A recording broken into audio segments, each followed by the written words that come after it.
विभिन्न विभिन्न समयों के अंतराल पर आपके समक्ष यह सारे प्रश्न उपस्थित होंगे। मेरा निवेदन है कि मंच से जो भी बात कही जाए उसको जिस संदर्भ में वह कही जा रही है उस संदर्भ से जोड़कर देखिएगा। सत्य के बाबत हम क्या समझते हैं, सत्य के विषय में हम क्या समझते हैं, क्या जो हम समझते हैं वही सत्य है? कभी ऐसा विचार किया आपने? कभी ऐसा विचार हम लोग नहीं करते। हम ऐसा मानते हैं कि जो हम सत्य समझते हैं वस्तुतः सत्य वही है जो हम समझते हैं। हम जो सत्य समझते हैं, अच्छा हम जो सत्य समझते हैं अगर वही सत्य है तो इतने सारे लोग जो अलग अलग प्रकार से सत्य समझते हैं तो बहुत सारे सत्य हो जाएंगे। सबका अपना व्यक्तिगत अलग सत्य हो जाएगा और इतने सारे सत्य जब हो जाएंगे तो फिर वो एक दूसरे को अतिक्रमण करेंगे। सत्य वस्तुतः वह नहीं है जो हम समझते हैं, सत्य वह नहीं है जो हमें दिखाई देता है, सत्य वह नहीं है जो हमें सुनाई देता है, सत्य वह नहीं है जो हमारे समझ में आता है। सत्य तो सत्य है जिसको हम अपने अंतर्मन में, हम अपनी अंतरात्मा में किसी क्षण में, कभी ध्यान के गहरे क्षण में अनुभूत करते हैं। विचार करने का विषय है। आप सोच करके देखिए, आप इतने लोग यहां बैठे हुए हैं, कभी बालक रहे होंगे या नहीं रहे होंगे? तो जिस समय आप बालक थे उस समय आपकी बाल्यावस्था सत्य थी। हम तो यही समझते थे कि सत्य है। अगर वह सत्य होती तो परिवर्तन कैसे होता? सत्य में तो कोई परिवर्तन नहीं होता। सत्य का तो यह स्वभाव है, सत्य सनातन होता है। हम लोग रोज कहते हैं सत्य सनातन धर्म की जय, कहते नहीं कहते? सनातन वस्तुतः सत्य का पर्यायवाची है। सत्य सनातन होता है और सनातन का तात्पर्य क्या है कि जो सृष्टि से पूर्व था अभी है और सृष्टि के लय हो जाने के उपरांत भी जिसका अस्तित्व रहेगा वह है सनातन। सनातन जिसको कितना भी प्रयास आप करें उसको मिटा नहीं सकते, वह है सत्य। तो परमात्मा क्या है? परमात्मा एकमात्र सत्य है और बाकी सारे सत्य सामयिक हैं। सामयिक सत्य से तात्पर्य आप समझते हैं? सामयिक सत्य से तात्पर्य यह है कि तब तक के लिए सत्य है जब तक मैं कह रहा हूं या जब तक ऐसी परिस्थिति है। अभी दिन है ये सत्य है, 4 घंटा बाद असत्य हो जाएगा। ये 4 घंटे का सत्य है। 7 बजे दिन डूब जाएगा, सूर्य अस्त हो जाएगा, फिर रात हो जाएगी, फिर रात्रि सत्य हो जाएगी, वो भी 10-12 घंटों के लिए। 12 घंटे बाद पुनः सूर्योदय हो जाएगा, तो रात्रि सत्य है, यह सत्य बदल जाएगा। तो बाकी जिस दुनिया में, जिस जहां में, जिस सृष्टि में हम लोग जी रहे हैं इसमें सामयिक सत्य से ही हमारा वास्ता पड़ता है। परम सत्य का अभी तक हम लोगों ने कभी भी परम सत्य को न जाना है, न ही परम सत्य का कभी भी हमने दर्शन किया। हम लोग सब सामयिक सत्य बोलते हैं, कुछ दिनों के लिए, कुछ घंटों के लिए, कुछ वर्षों के लिए। एक व्यक्ति प्रधानमंत्री है, अभी है, अभी कुछ समय बाद चुनाव हो जाएंगे, कोई दूसरा व्यक्ति बन जाएगा, फिर वो नहीं हो जाएगा। तो जो वस्तुतः है वह कभी नहीं हो जाए तो वह सत्य नहीं है, वह सामयिक सत्य है, परम सत्य नहीं है। परमात्मा परम सत्य है जो कभी भी नहीं होता। तो पहला गुण है परमात्मा का सत्य। दूसरा क्या गुण है? दूसरा गुण है चित्त। चित्त अर्थात चेतनता। परमात्मा जड़ नहीं है, परमात्मा चैतन्य है। और चैतन्यता से हम क्या अभिप्राय लेते हैं? ये फूल है, ये पुष्प है, इस पुष्प में पुष्प का बीज है और बीज के अंदर वृक्ष की संभावना है। बीज के अंदर क्या है? वृक्ष होने की संभावनाएं हैं। अगर उसे अनुकूल परिस्थितियां मिल जाएं तो बीज से एक अंकुर निकलेगा, अंकुर बड़ा होगा, बड़ा होकर के वह वृक्ष बनेगा और फिर उस वृक्ष में उसके जैसे ही हजारों लाखों फल लगेंगे या नहीं लगेंगे? तो ये इस बीज के अंदर जो वृक्ष होने की संभावना है, यही चेतनता है। इसके अंदर जो चेतन तत्व है अगर नहीं होता तो कहां से अंकुर निकलता और कहां से वृक्ष बनता? तो परमात्मा का दूसरा गुण क्या है? वह चेतन है। इस विषय में समय मिलेगा तो आगे और भी विस्तार से आपको बताएंगे। तीसरा गुण परमात्मा का क्या है? तीसरा गुण परमात्मा का है वह आनंद स्वरूप है। आनंद से कभी वास्ता पड़ा क्या आप लोगों का? कभी किसी क्षण में जिंदगी के किसी ऐसे अवसर पर कभी लगा हो कि समय ठहर गया? कभी ऐसा लगा हो कि मैं विलीन हो गया, मेरी कोई सत्ता नहीं है, मेरा कोई अस्तित्व नहीं है, मैं जैसे खो गया? कभी लगा हो कि समय बिल्कुल स्तब्ध हो गया? आनंद का एकाध क्षण कभी हमारे जीवन में उतरता? अब आप लोग सोच रहे होंगे कि महाराज ऐसा बोल रहे हैं, हमारे जीवन में तो आनंद की बहुत क्षण है। जिसको आप आनंद समझ रहे हैं वह आनंद नहीं है, वह सुख है। सुख आनंद नहीं होता। ये शब्दों का ही केवल भेद नहीं है, ये वस्तुगत भेद है। सुख का विपरीत अर्थ ही होता है दुख। जहां सुख आता है वहां दुख होता ही है। सिक्का देखा है, दोनों तरफ से चलता है। एक तरफ मिटा दिया जाए तो बाजार से कीमत खत्म हो जाएगी। अच्छा, कभी नोट लेके जाओ, एक तरफ छपाओ और दूसरी तरफ नहीं छपाओ, चल जाएगा? अब बेईमानी से चला सकते हो कि नहीं देख पाया आदमी बात, ईमानदारी से तो नहीं चलेगा। ईमानदारी से तो दोनों तरफ छपा होना चाहिए। तो जब हमारे जीवन में सुख आता है तो कहीं ना कहीं दुख भी आता है। हम लोग विचार नहीं करते, इसलिए पता नहीं लगता। कभी सोच करके देखो, जीवन में सुख के आते ही उस सुख के संरक्षण की चिंता आती। मैंने बड़ा व्यापार स्थापित कर लिया, खुशी की बात है, प्रसन्नता की बात है, मुझे बड़ा सुख मिला। लेकिन बड़ा व्यापार स्थापित करने के साथ ही मुझे ये चिंता भी आ गई कि अब इसे चलाना भी तो है। ऐसे थोड़ी हो जाएगा, इसकी चलाने की व्यवस्था करनी पड़ेगी। बड़ा मकान बना लिया, महल बना लिया, सारे गांव में मेरी कोठी सबसे बड़ी है, फिर उसकी चिंता भी तो हो जाएगी कि सुबह शाम इसकी झाड़ा बुहारी भी करनी, इसकी पुताई रंगाई भी करनी है, इसकी व्यवस्था भी देखनी है कि नहीं देखनी है। तो जब जीवन में सुख आता है तो सुख के साथ साथ दुख भी आता है। अच्छा, ये तो एक बात हुई। इसके अतिरिक्त दूसरी बात क्या है? इसके अतिरिक्त दूसरी बात यह है कि हमेशा ये चिंता सताती रहती है कि कहीं ये मेरे से चला नहीं जाए, मेरे जीवन से कहीं ऐसा नहीं हो कि कोई मुझसे छीन ले, कोई ऐसा अवसर आ जाए, कोई ऐसा समय आ जाए कि जब ये मुझसे छिन जाए। तो एक तो सुख के योग में व्यक्ति परिश्रम करता है, ये सहजता नहीं है। आप अपनी कामनाओं की पूर्ति के लिए कितने प्रयास करते हैं, सोच के देखिए आप। कामनाओं की पूर्ति के लिए मनुष्य कितना प्रयास करता है, पूरा जीवन को जीने में ही चला जाता है।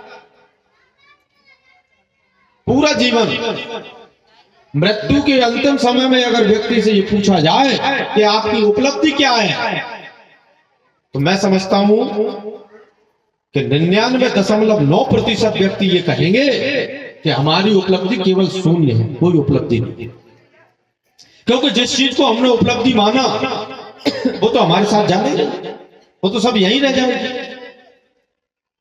तो जीवन को जीने के लिए जितने उद्योग हम करते हैं, जितना परिश्रम हम करते हैं, उतने परिश्रम में केवल जीवन को जी पाते हैं, केवल जीवन को जी पाते हैं। ये वस्तुतः सत्य है। कभी हम विचार नहीं करते, गौर करके विचार करेंगे तो पाएंगे कि कितने गहरे दुख में जी रहे हैं। भगवान बुद्ध ने अपने बौद्ध धर्म के 4 स्तंभ बताए, जिसमें से पहला स्तंभ है जीवन दुख है। 4 आर्य सत्य भगवान बुद्ध ने बताया। भगवान बुद्ध से ज्यादा तो हम बुद्धिमान नहीं हो सकते कि हैं। अच्छा एक बात हुआ, भगवान बुद्ध से ज्यादा संपत्तिशाली अमीर भी नहीं हो सकते। राजा के पुत्र थे, एकमात्र पुत्र, सारे राज्य के एकमात्र उत्तराधिकारी।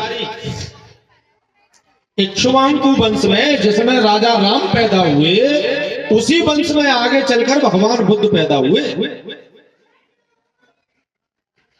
महाराज शुद्धोधन के यहाँ ये वही रघु का वंश है। आगे जाकर के जिसमें अभी भी हम संकल्प में बोलते हैं बौद्धावतारे कलयुगे कली प्रथम चरणे बौद्धावतारे, इस युग का अवतार है भगवान बुद्ध का अवतार।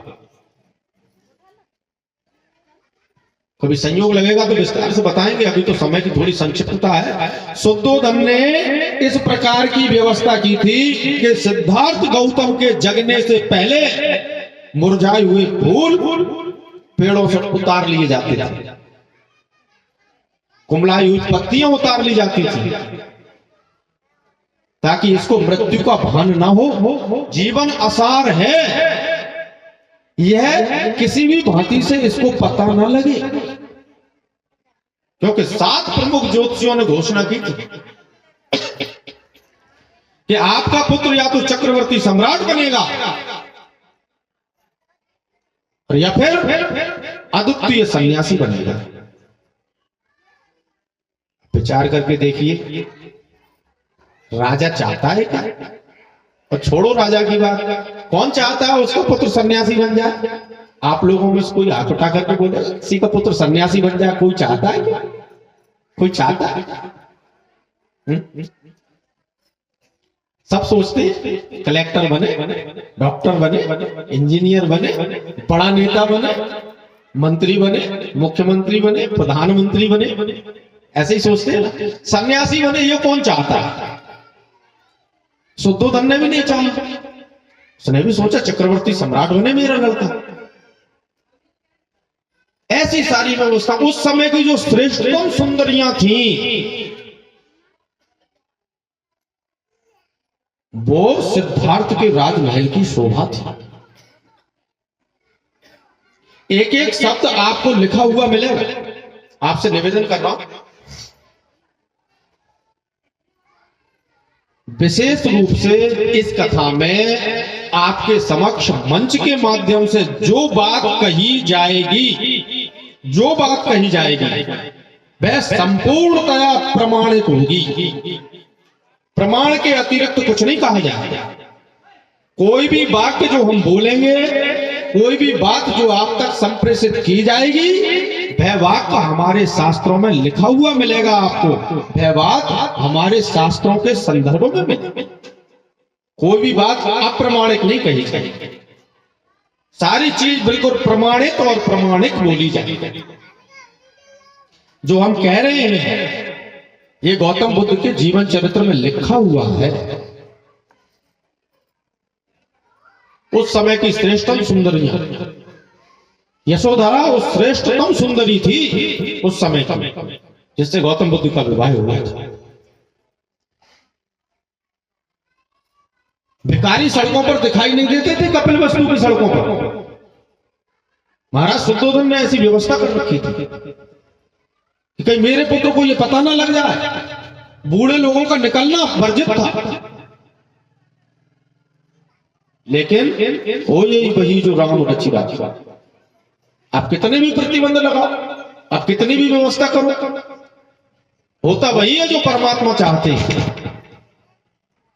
एक दिन युवा महोत्सव में जा रहे थे रथ पर सवार होकर। एक ही दिन में जीवन की तीनों अवस्था। एक रोगी आया सामने से। सिद्धार्थ ने अपने सारथी से पूछा, ये क्या है? ऐसा मनुष्य तो मैंने पहली बार देखा। सारथी ने कहा, महाराज असत्य भी कैसे कहूं, ये रोगी है और रोग होना बहुत स्वाभाविक है, किसी को भी हो सकता है, तो क्या रोग में ऐसा हो जाता है? सारथी बोला, बिल्कुल महाराज, अगर शरीर रोगी हो जाए तो ये पुष्ट निकल आता, सारे शरीर की सुंदरता समाप्त हो जाती है। थोड़ी दूर चले एक वृद्ध आ गया। सिद्धार्थ ने पूछा, ये क्या अवस्था है? सारथी ने कहा, महाराज सबको ऐसा होना पड़ता, ये जीवन का सत्य है, वृद्धावस्था सबके जीवन में आती है। थोड़ी और दूर चले एक अर्थी जा रही थी। उन्होंने कहा, ये क्या हो गया, ये बहुत लोग ये सब राम नाम सत्य, ये क्या कहते जा रहे हैं, क्यों कहते जा रहे हैं, और ये इसको लेटा करके कहां ले जा रहे हैं? सारथी ने कहा, महाराज ये व्यक्ति मर गया। सिद्धार्थ ने कहा, लोग मरते भी हैं? सारथी ने कहा, महाराज मृत्यु जीवन का अंतिम सत्य, आपका जन्म दोबारा होगा या नहीं होगा ये संदिग्ध, ये गारंटी के साथ नहीं कहा जा सकता कि आप मरेंगे हम मरेंगे तो दोबारा जन्म होगा ही। इस बात की कोई गारंटी, इस बात की कोई प्रमाणिकता नहीं है। लेकिन अगर आपका जन्म हो गया है तो आपकी मृत्यु की गारंटी ये निश्चित कि जो पैदा हुआ है वो मरेगा तो सही, ये प्रमाणिक है। इस बात को बिल्कुल 100% गारंटेड कहा जा सकता है। बड़े आश्चर्य का विषय है कि जब भी कोई अर्थी हम लोग देखते हैं, जब भी कोई मौत हम लोग देखते हैं, तो हम लोग सोचते हैं कि मृत्यु तो औरों के लिए है, अपन कभी नहीं मरने। ऐसे ही सोचते हैं ना? अच्छा, आप सोचते हो कि नहीं, ऐसा तो नहीं सोचते। आयोजन तो उसी हिसाब से करते हैं। 100 साल जीने वाला आदमी 500 साल टिकने वाले महल बनवाता है? तो जब सिद्धार्थ ने कहा कि लोग मरते भी हैं, सारथी ने कहा, मृत्यु जीवन का अंतिम सत्य है। उसी समय सिद्धार्थ गौतम ने कहा कि अगर लोग मरते भी हैं और यही अंतिम सत्य है तो मैं आज मर ही गया। बस कपिल वस्तु में उस दिन उनकी वह अंतिम रात्रि थी। दूसरे दिन उन्होंने घर क्या दिया। तो हम लोग विचार नहीं करते, गौर करके अगर विचार करें तो जीवन वास्तव में दुख है।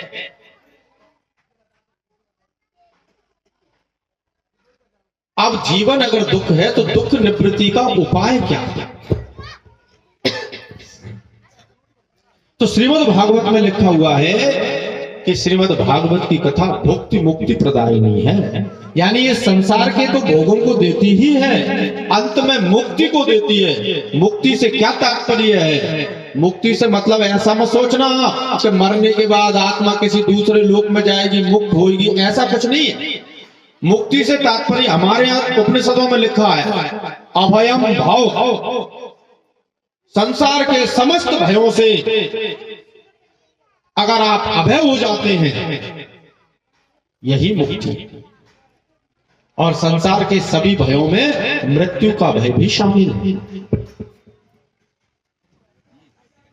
यह कथा सृष्टि के आरंभ में भगवान नारायण ने ब्रह्मा जी के सम्मुख सुनाई और ब्रह्मा जी से फिर नारद जी ने इस कथा का श्रवण किया। 12वें स्कंद के 13वें अध्याय का 19वां श्लोक, इसमें यह वर्णित है कि भगवान नारायण ने ब्रह्मा जी को सृष्टि रचना से पहले श्रीमद् भागवत का ज्ञान दिया। ब्रह्मा जी ने अपने मानस पुत्र नारद जी को यह कथा सुनाई और नारद जी से इस कथा को भगवान वेद व्यास जी ने सुना। वेद व्यास जी से उनके पुत्र सुखदेव भगवान ने इस कथा का ज्ञान प्राप्त किया और सुखदेव से महाराज परीक्षित ने इस कथा को सुना। विशेष रूप से जिस संदर्भ में इस कथा का वर्णन किया जाएगा वह सुखदेव और महाराज परीक्षित के संदर्भ में ही है। यद्यपि यह कथा केवल सुखदेव और परीक्षित का संवाद नहीं है, इस कथा को पूर्व में भी सुनाया जा चुका है। पूर्व में कहा भगवान नारायण ने ब्रह्मा जी को सुनाया, ब्रह्मा जी ने नारद जी को सुनाया, नारद जी ने व्यास जी को सुनाया, व्यास जी ने सुखदेव जी को सुनाया। इससे पूर्व कि सुखदेव जी महाराज परीक्षित को यह कथा सुनाए, इतने सारे लोगों ने इस कथा को सुना। सूत जी ने सौनक आदि ऋषियों को भी इस कथा को सुनाया नैमिषारण्य नामक तीर्थ में। सनत कुमारों ने भक्ति ज्ञान वैराग्य को इस कथा को सुनाया और गोकर्ण महाराज ने धुंधकारी की मुक्ति के वास्ते इस कथा को सुनाया। इस कथा के विषय में कई लोग ऐसा प्रश्न चिन्ह उपस्थित करते हैं। विशेष रूप से हमारे शास्त्रों के विषय में बहुधा प्रश्न चिन्ह उपस्थित किए जाते रहे, कोई नई बात नहीं। कई लोग कहते हैं कि भाई श्रीमद् भागवत इतना पुराना है, इसका प्रमाण क्या? कई लोग इस कथा को प्रश्न भरी दृष्टि से देखते हैं। तो देखिए,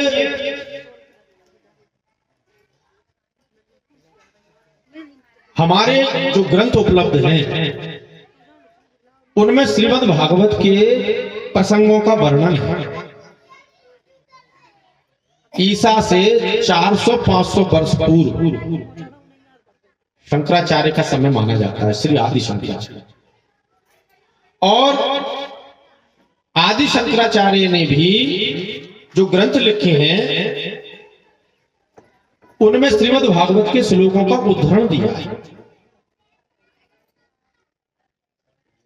बनारस के क्वींस कॉलेज के सरस्वती भवन में एक पुस्तकालय है, उसमें श्रीमद् भागवत की एक प्रति रखी हुई है। वह प्रति अभी तक संसार में उपलब्ध श्रीमद् भागवत की सबसे पुरानी प्रति है और उस प्रति पर जो संबत डला हुआ है वह 12वीं शताब्दी का, यानी उस समय में वह प्रति निर्मित हुई। और ऐसा ये जो मैं वर्णन कर रहा हूं यह महामहोपाध्याय पंडित गोपीनाथ कविराज जी की ने अपनी पुस्तक में लिखा। ये कोई कल्पना से मैं नहीं कह रहा हूं, ग्रंथ प्रमाण है इसका।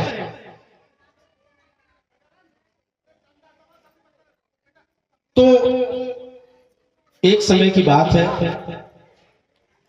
आज चूंकि कथा का प्रथम दिवस है, थोड़ा सा विलंब भी हो गया है, परंतु कल से कथा समय पर प्रारंभ हो जाएगी। उतना सारा कार्य नहीं रहेगा जितना आज था। एक समय की बात है, सौनक आदि ऋषि नैमिषारण्य नाम के तीर्थ में एकत्रित हुए और वहां पर उसी समय सूत जी महाराज का पदार्पण हुआ। सूत जी महाराज को जब आता हुआ देखा तो सौनक आदि ऋषि अपने आसन से उठ करके और उनका सम्मान करने लगे। उसके उपरांत सौनक आदि ऋषियों के पूछने पर सूत जी महाराज ने इस कथा का वृत्तांत सुनाया।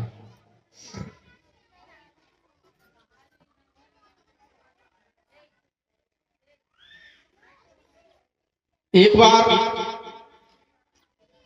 सूत जी महाराज इस कथा को सुनाते हुए कहते,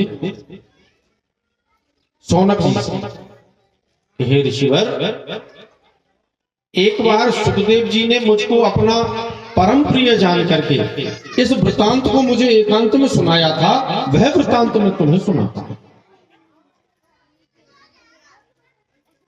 क्या हुआ? गंगा के तट पर विचरण करते हुए सुखदेव जी महाराज से नारद जी का समागम हो गया। नारद जी को जब उदास चिंतित देखा तो उन्होंने प्रश्न किया कि आपके मुख पर मलिनता क्यों है? नारद जी कहने लगे कि भ्रमण के लिए मृत्यु लोक में आया था। भ्रमण करते करते यमुना के तट पर मैंने देखा कि एक जगह काफी सारी स्त्रियां एकत्रित हैं। एक तरुणी स्त्री रुदन कर रही है और उसके पास ही दो वृद्ध पुरुष अचेतन अवस्था में पड़े हुए। ये प्रथम आख्यान है श्रीमद् भागवत।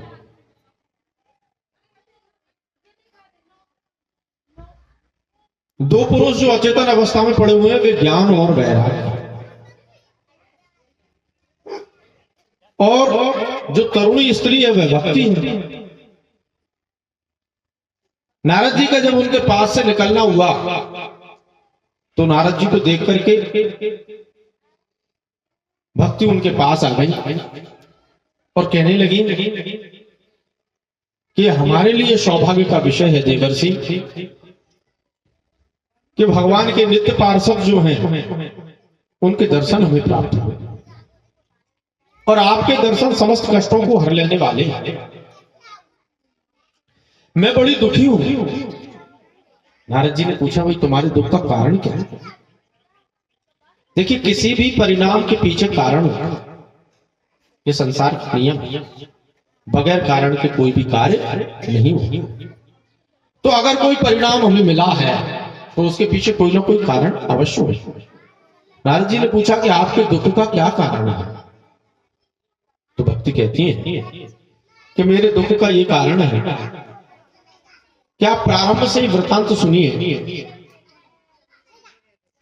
मैं द्रविड़ देश में उत्पन्न हुई, कर्नाटक में पली बढ़ी, महाराष्ट्र में मैं सम्मानित हुई और गुर्जर देश में यानी गुजरात में आकर के मुझको वृद्धावस्था ने घेर लिया। मेरे साथ ये दो जो अचेत अवस्था में पड़े हुए हैं ये मेरे पुत्र हैं और मेरे साथ इनको भी वृद्धावस्था ने घेर लिया। लेकिन मैं जब से वृंदावन आई हूं तब से मुझे तो अपना निज स्वरूप प्राप्त हो गया है, किंतु मेरे जो दोनों पुत्र हैं वे अभी तक वृद्ध और अचेत अवस्था में ही हैं। मैं इनको चेतनता प्राप्त करवाने का प्रयत्न कर रही हूं और मेरा कोई भी प्रयत्न सफल होता हुआ नहीं दिखाई देता। इस बात का मुझे दुख है।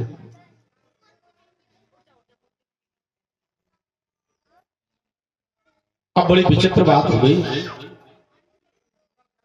आप सोच करके देखिए, लौकिक व्यवहार में यह उचित है कि माता वृद्ध हो और पुत्र तरुण हो। यही होता है। जब पुत्र युवा होते हैं तो माता वृद्ध होती है। लेकिन यहां तो बड़ी विपरीत बात हो रही है कि माता तो तरुण है, माता तो युवा है और पुत्र वृद्ध हो गए। भक्ति तो युवा है लेकिन उसके पुत्र ज्ञान और वैराग्य दोनों वृद्ध हैं। तो इस बात का मुझे बड़ा दुख है। नारद जी ने ज्ञान और वैराग्य को हिलाया डुलाया, उनके कान में वेदों का उद्घोष किया, पुराणों का पाठ किया, लेकिन ज्ञान वैराग्य की अवस्था में कोई परिवर्तन नहीं हुआ। जब ऐसा हुआ तो नारद जी भी बड़े चिंतित हो गए। जब नारद जी चिंतातुर हुए तब आकाशवाणी हुई कि आपका यह परिश्रम व्यर्थ नहीं जाएगा। आपको सत्पुरुषों का संग मिलेगा और उन सत्पुरुषों के संग से आपको वह उपाय प्राप्त होगा जिस उपाय के करने से, जिस उद्यम के करने से, जिस उद्योग के करने से ज्ञान और वैराग्य पुनः तरुण हो जाए। देखिए सत्संगति की बड़ी महिमा है। हमारे जीवन में जब अच्छे दिन आने वाले होते हैं तो उसके बाबत हमको कुछ पहले से ही पता लगना शुरू हो जाता है। तो संतों का जो संग है, संतों का जो मिलन है, वो जीवन में भगवत प्रेरणा से ही होता है। संत जीवन को नई दिशा और दशा देने वाले होते हैं। अच्छा संग यदि मिल जाए तो जीवन कहां से कहां पहुंचा। आप विचार करके देखिए वाल्मीकि जी के साथ क्या हुआ। सत्संग की महिमा। अजामिल के साथ क्या हुआ, सत्संग की महिमा। संतन के संग लाग रे तेरी अच्छी बनेगी, संतन के संग लाग रे तेरी अच्छी बनेगी, संतन के संग लाग रे तेरी अच्छी बनेगी, अच्छी बनेगी तेरी बिगड़ी बनेगी, अच्छी बनेगी तेरी बिगड़ी बनेगी, अच्छी बनेगी तेरी बिगड़ी बनेगी, अच्छी बनेगी तेरी बिगड़ी बनेगी।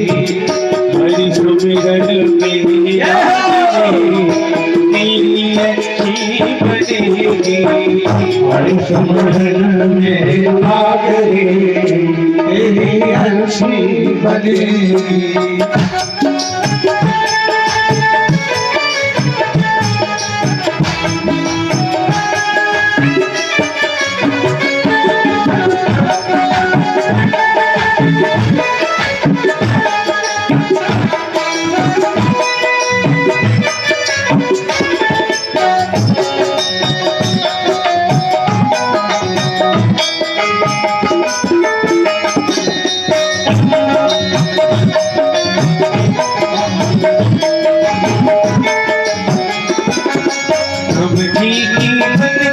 प्रहलाद जी की बन गई, बन गई प्रहलाद जी की बन गई, प्रभु जी की बन गई प्रहलाद जी की बन गई, की बन गई प्रहलाद जी की बन गई। हरि कीर्तन में लागे रे तू, हरि कीर्तन में लागे तेरी अच्छी बनेगी, सब कीर्तन में लागे तेरी अच्छी बनेगी, अच्छी बनेगी तेरी बिगड़ी बनेगी, अच्छी बनेगी तेरी बिगड़ी बनेगी, अच्छी बनेगी तेरी बिगड़ी बनेगी, अच्छी बनेगी तेरी बिगड़ी बनेगी। संतन के संग लागे रे तेरी अच्छी बनेगी, संतन के संग लागे रे तेरी अच्छी बनेगी। ताली से करते हुए, ताली से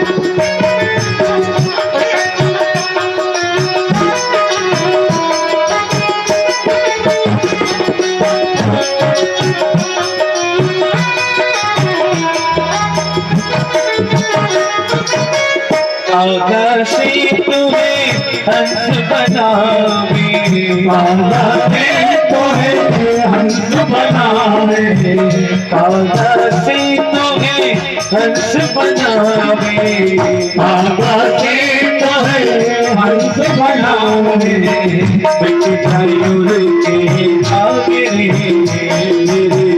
बिच जायूर के आगे रे तेरी अच्छी बनेगी, उल्टे भागे तेरी अच्छी बनेगी, सत्संग की संग लाग तेरी अच्छी बनेगी, सत्संग के संग लाग तेरी अच्छी बनेगी।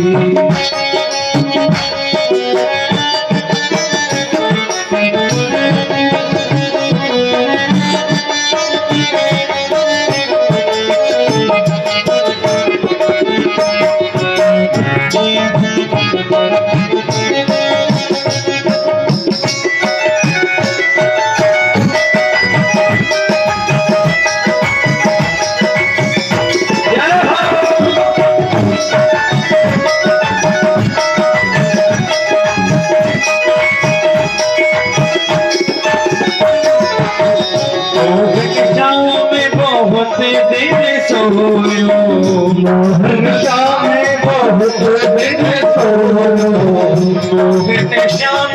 बहुत दिन सोया, मोहन श्याम बहुत दिन सोया, जाग सके तो अब जागे,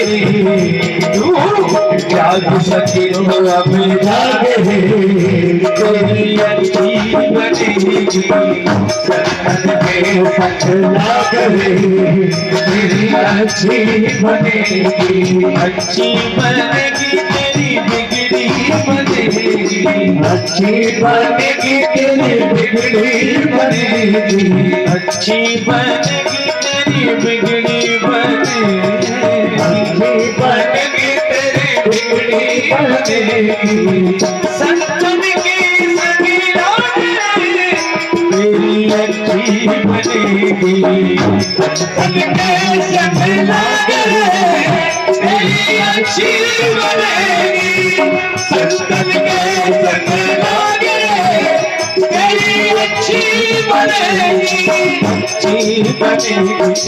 अच्छी बनेगी, अच्छी बनेगी तेरी बिगड़ी बनेगी, बिगड़ी बनेगी।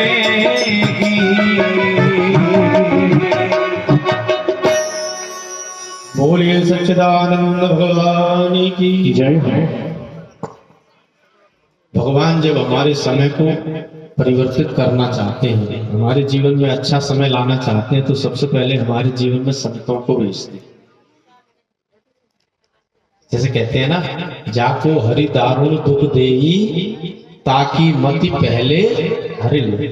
तो जिसको दारुण दुख देना चाहते हैं, पहले उसकी बुद्धि हरते हैं, क्योंकि अगर बुद्धि उसके पास रहेगी तो उसको दारुण दुख प्राप्त नहीं हो पाएगा। इसी प्रकार जिसके जीवन को बदलना चाहते हैं, जिसके जीवन में उत्तम समय लाना चाहते हैं, तो उसके जीवन में पहले किसको भेजते हैं? संतों को भेजते हैं।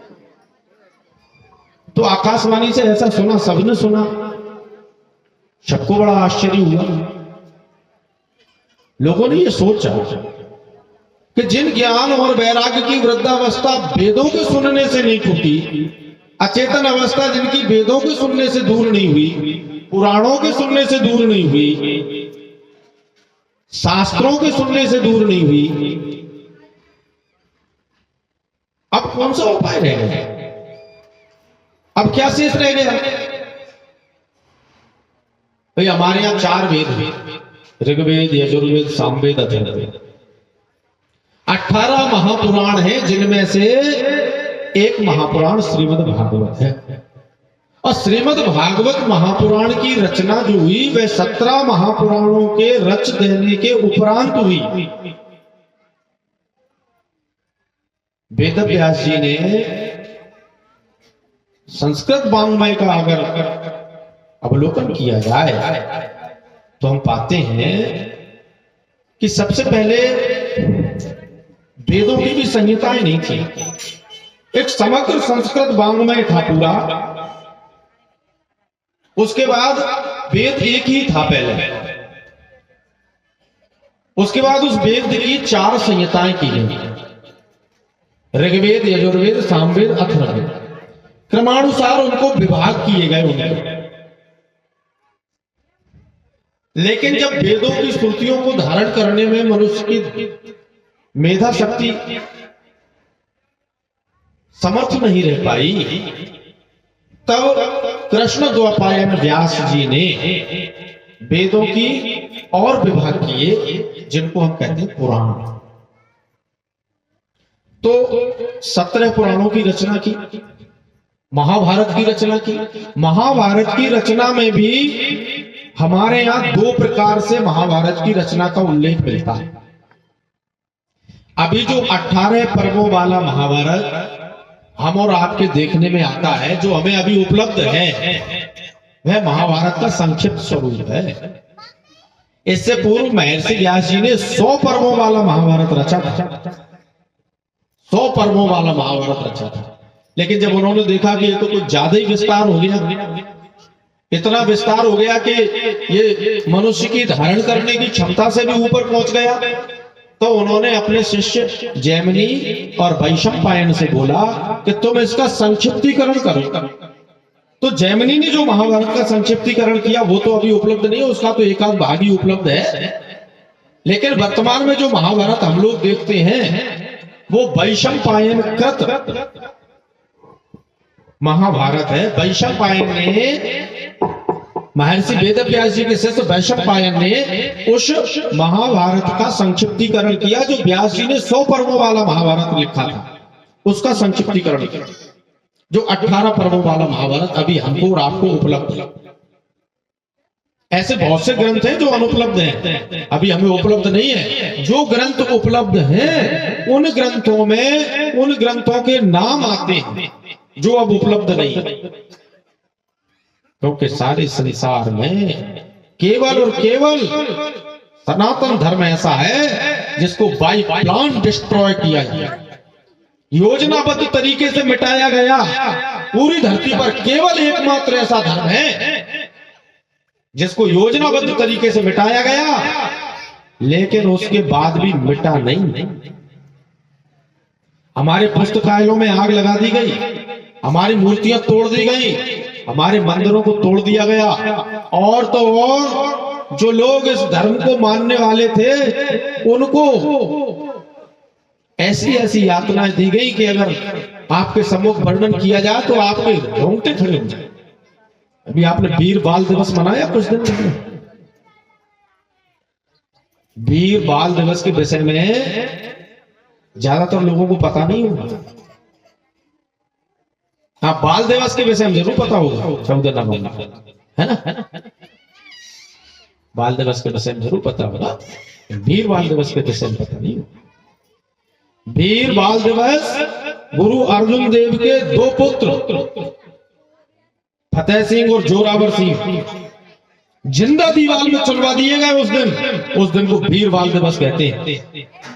औरंगजेब ने कहा, शिखा काटो, सूत्र उतारो, अन्यथा तुम्हारे बच्चों को जिंदा दीवार में चलवा देंगे।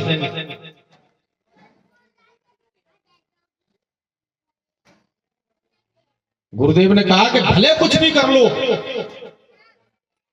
मैं अपना धर्म नहीं त्यागूंगा। शिखा सूत्र के लिए जिन्होंने अपने बच्चों का बलिदान दे दिया। जब दीवार चुनती चली आ रही थी तो बड़े भाई के नेत्रों से अश्रुपात हुआ और छोटे भाई के कपोल पर वो गिरे, गाल पर गिरे। जब दोनों भाइयों को एक साथ खड़ा करके दीवार में चुनवा दिया गया। ये इतिहास का विषय है, ये इतिहास में लिखा है, गप कथा नहीं है, कपोल कल्पना नहीं है, ये हुआ है, ये घटना घटित हुई है। जब दीवार चलती हुई चली आ रही थी और जब बड़े भाई के नेत्रों से अश्रुपात हुआ, छोटे भाई के कपोल पर गिरे, तो छोटे भाई ने अपनी गर्दन ऊपर उठाई और कहा कि भाई, क्या मृत्यु का दुख हो रहा है, तुम रो रहे हो? तो बड़े भाई ने कहा कि भाई, मुझे मृत्यु का कष्ट नहीं है, मैं मृत्यु के कारण नहीं रो रहा हूं। मृत्यु तो होनी है, आज होगी तो होगी और 100 साल बाद होगी तो होगी, सिर्फ समय का ही तो अंतराल है।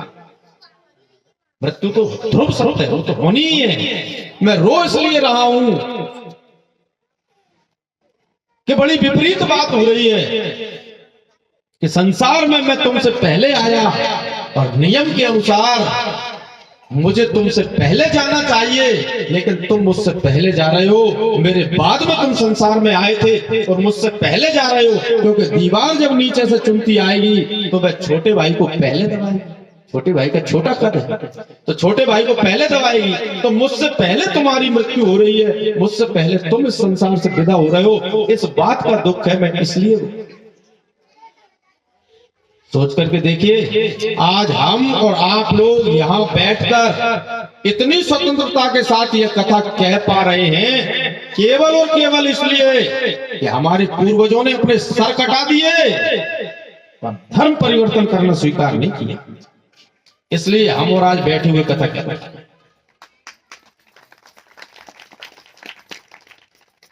विचार कीजिए उनके बलिदानों का, सोचकर देखिए आप।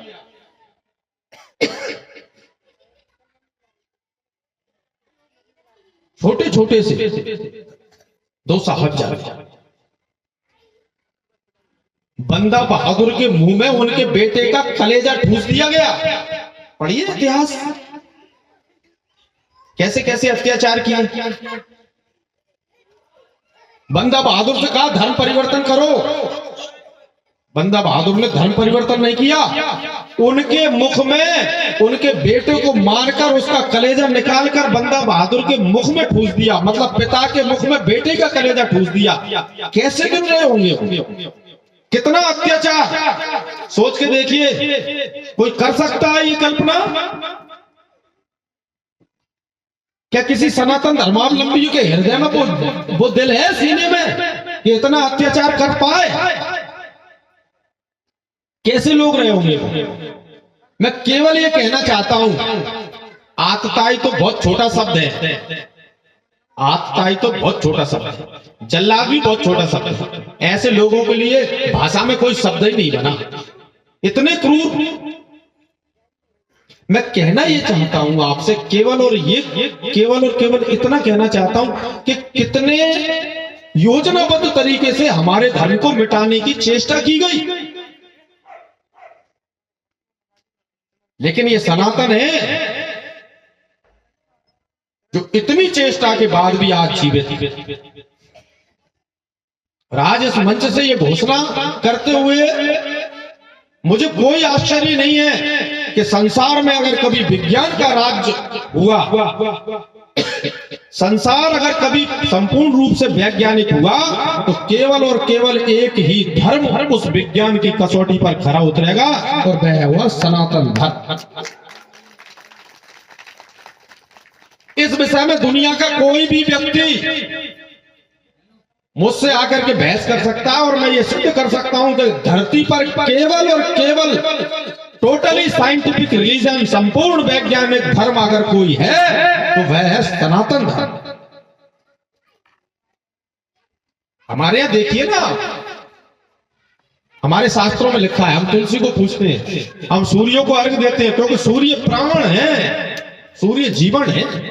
आप जो अन्न खाते हो ना, उस अन्न में सूर्य की ऊर्जा है। अगर सूर्य आकाश में उदित नहीं हो तो फलों में, वृक्षों में फल नहीं लगेंगे, वृक्ष ही नहीं लगेंगे। सूर्य अगर आकाश में ठंडा पड़ जाए तो ठीक 8.5 मिनट बाद संसार समाप्त हो जाए, क्योंकि सूर्य से धरती पर आने में सूर्य की किरण को लगभग 8.5 मिनट का वक्त लगता है। सूर्य प्राण है। गायत्री मंत्र में किसकी उपासना? सविता देवता की। तत्सवितुर्वरेण्यम, उस सविता देवता का वर्ण करता हूं मैं, जो हमारी बुद्धियों को सन्मार्ग की ओर प्रेरित करे।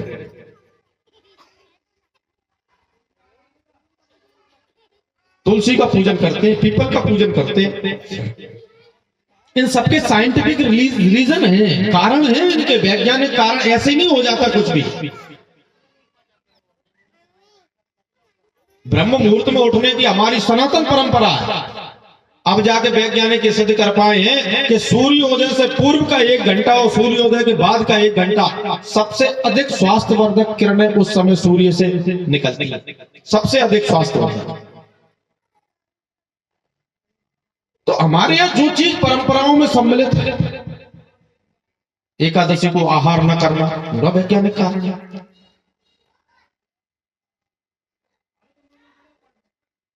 पीपल का पूजन, तुलसी का पूजन, गंगा का स्नान, प्रातःकाल सूर्य को अर्घ देना,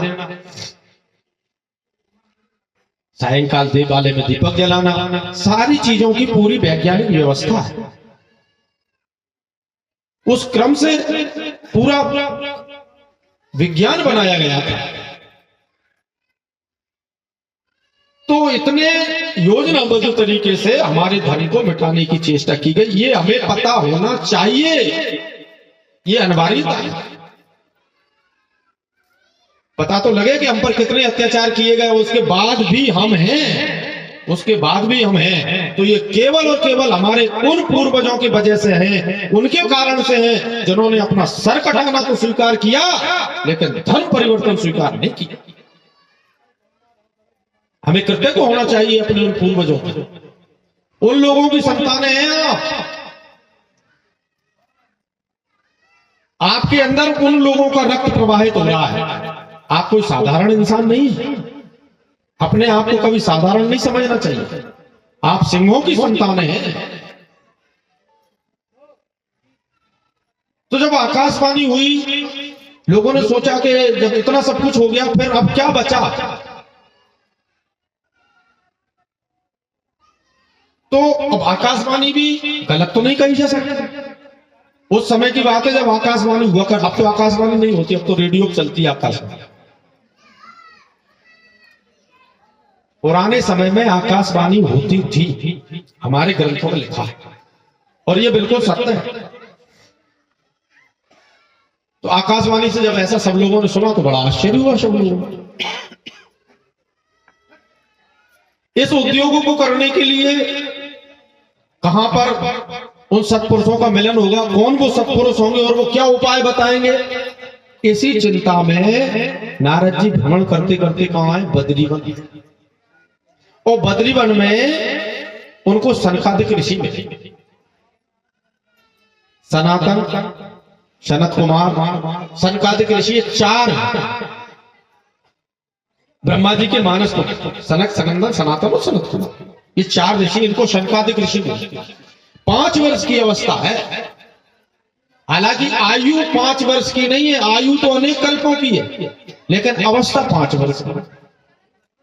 कई बार हमसे लोगों ने प्रश्न किया, महाराज क्या बात कर रहे हो, ऐसी ऐसी बात करते हो जो कभी हो ही नहीं सकती। ऐसा कैसे हो सकता है कि अवस्था 5 वर्ष की और आयु 1000 कल्पों की हो, ये तो संभव ही नहीं है।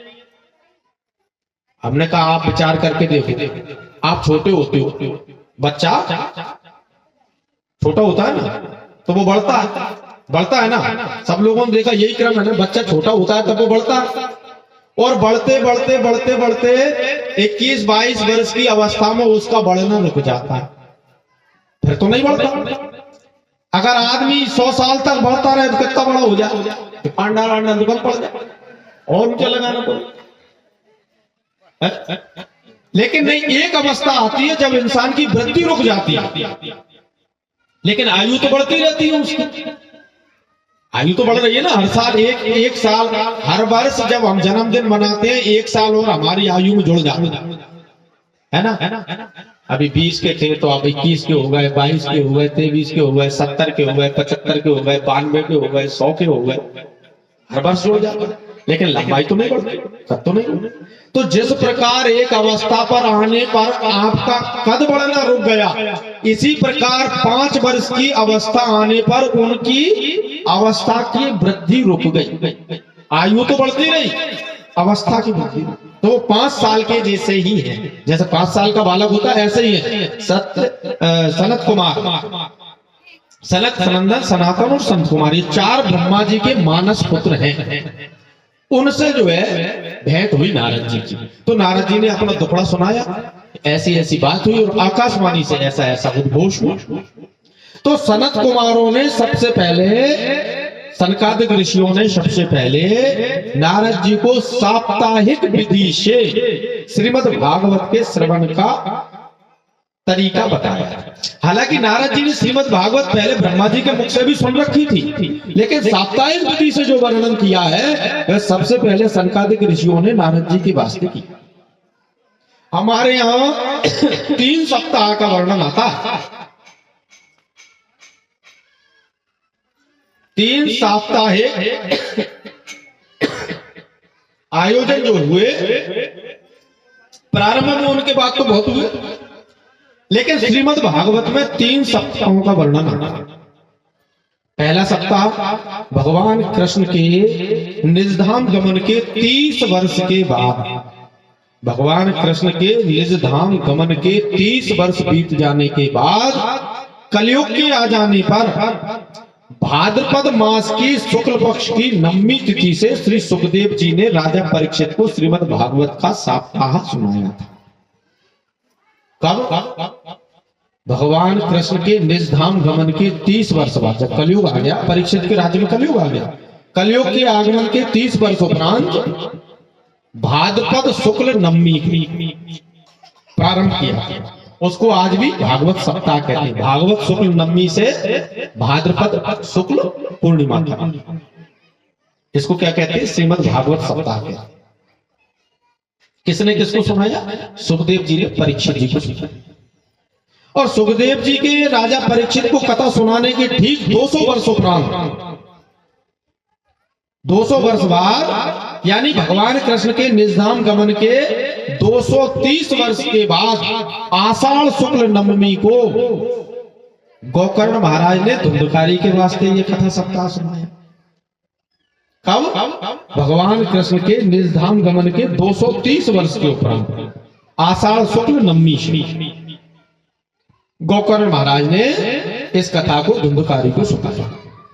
और उसके भी 30 वर्ष बाद और व्यतीत हो जाने पर, यानी कलयुग के आगमन के 260 वर्ष व्यतीत हो जाने पर, सनत कुमारों ने यह कथा भक्ति ज्ञान वैराग्य को सुनाया। कहां पर? आनंद घाट, गंगा के किनारे का बड़ा रमणीक आश्रम। सनत कुमारों ने नारद जी को प्रेरणा दी, और उसके उपरांत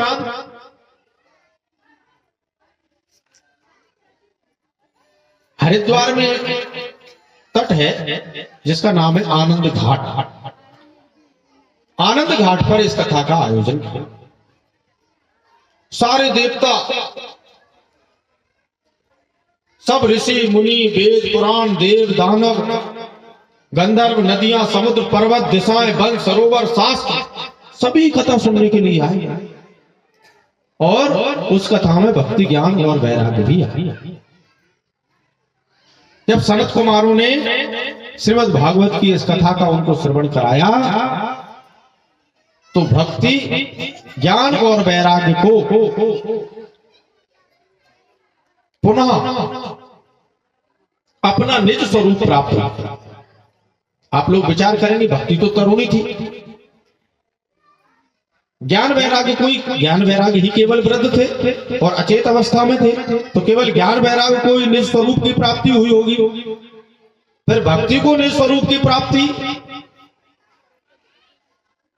भक्ति यद्यपि वृंदावन में आकर के युवा हो गई थी, तरुणी हो गई थी, लेकिन जैसा पूर्व का महात्म था भक्ति का, कि भक्ति भगवत भक्तों के हृदय में निवास करती है, ऐसा महात्मा उसका नहीं बन पाना था। अभी इस कथा को सुनने के उपरांत भगवान ने भक्ति को वरदान दिया कि तुम मेरे भक्तों के हृदय को छोड़कर कभी नहीं जाओगी, सदा उनके हृदय में निवास करोगी। इसलिए भक्ति को, भगवान के भक्तों के हृदय रूपी पद की प्राप्ति हुई इस कथा सप्ताह को सुनने के उपरांत।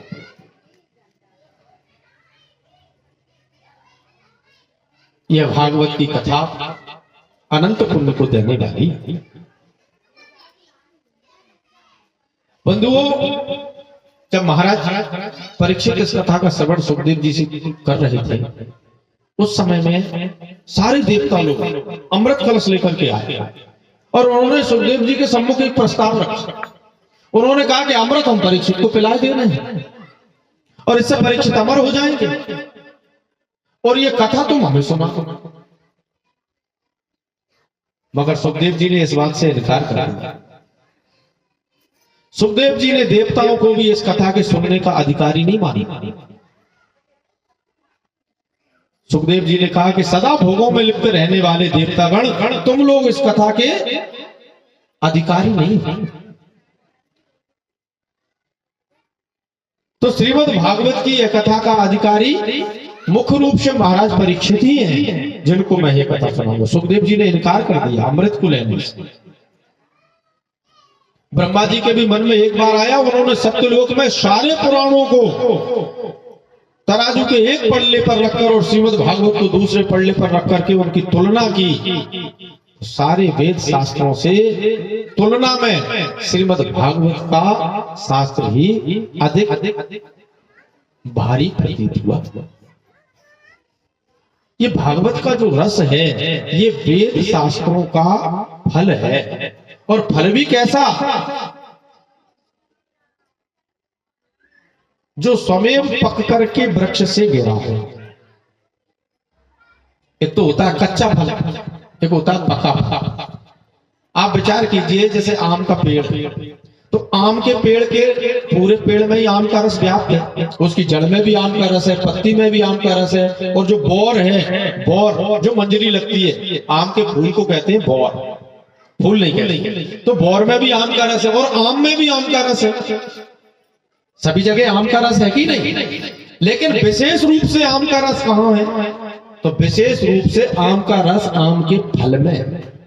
उस फल में भी दो अवस्थाएं हैं कि अगर कच्चा फल हो तो रस उतना प्रतीत नहीं होगा, और अपने आप स्वयं पक करके अगर वह फल डाल से गिर गया हो, क्योंकि पक जाने के बाद फल अक्सर वृक्ष से गिर जाते हैं, तो उस फल में जैसा रस होगा, ऐसा वेद रूपी वृक्ष का श्रीमद् भागवत रूपी है रस फल।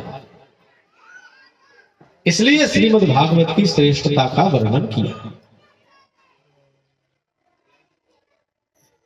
द्वितीय आख्यान गौकर्णोपाख्यान। आज के दिवस के ये प्रमुख दो आख्यान हैं, और उसके उपरांत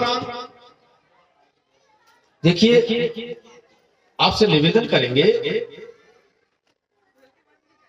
आप लोग अगर यह विचार कर रहे हैं कि श्रीमद् भागवत की कथा मंच के माध्यम से प्रवचनों के द्वारा पूर्ण हो जाएगी, तो क्षमा चाहेंगे, ऐसा कदापि संभव नहीं है।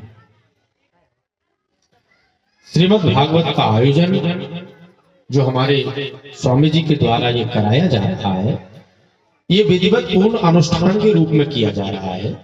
जितने ब्राह्मणों को वर्ण का श्रीमद् भागवत में वर्णन है, उतने ही ब्राह्मणों का वर्ण किया।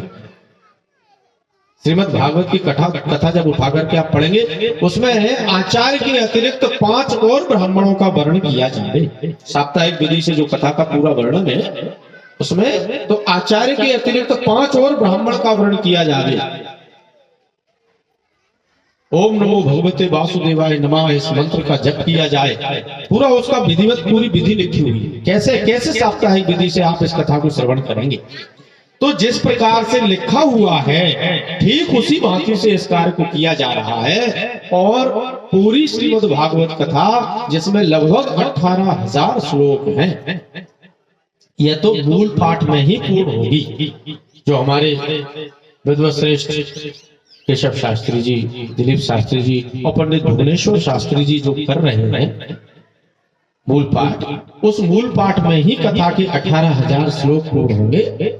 कथा के प्रमुख प्रमुख प्रसंगों के विषय में हम लोग मंच के माध्यम से भगवत चर्चा करेंगे।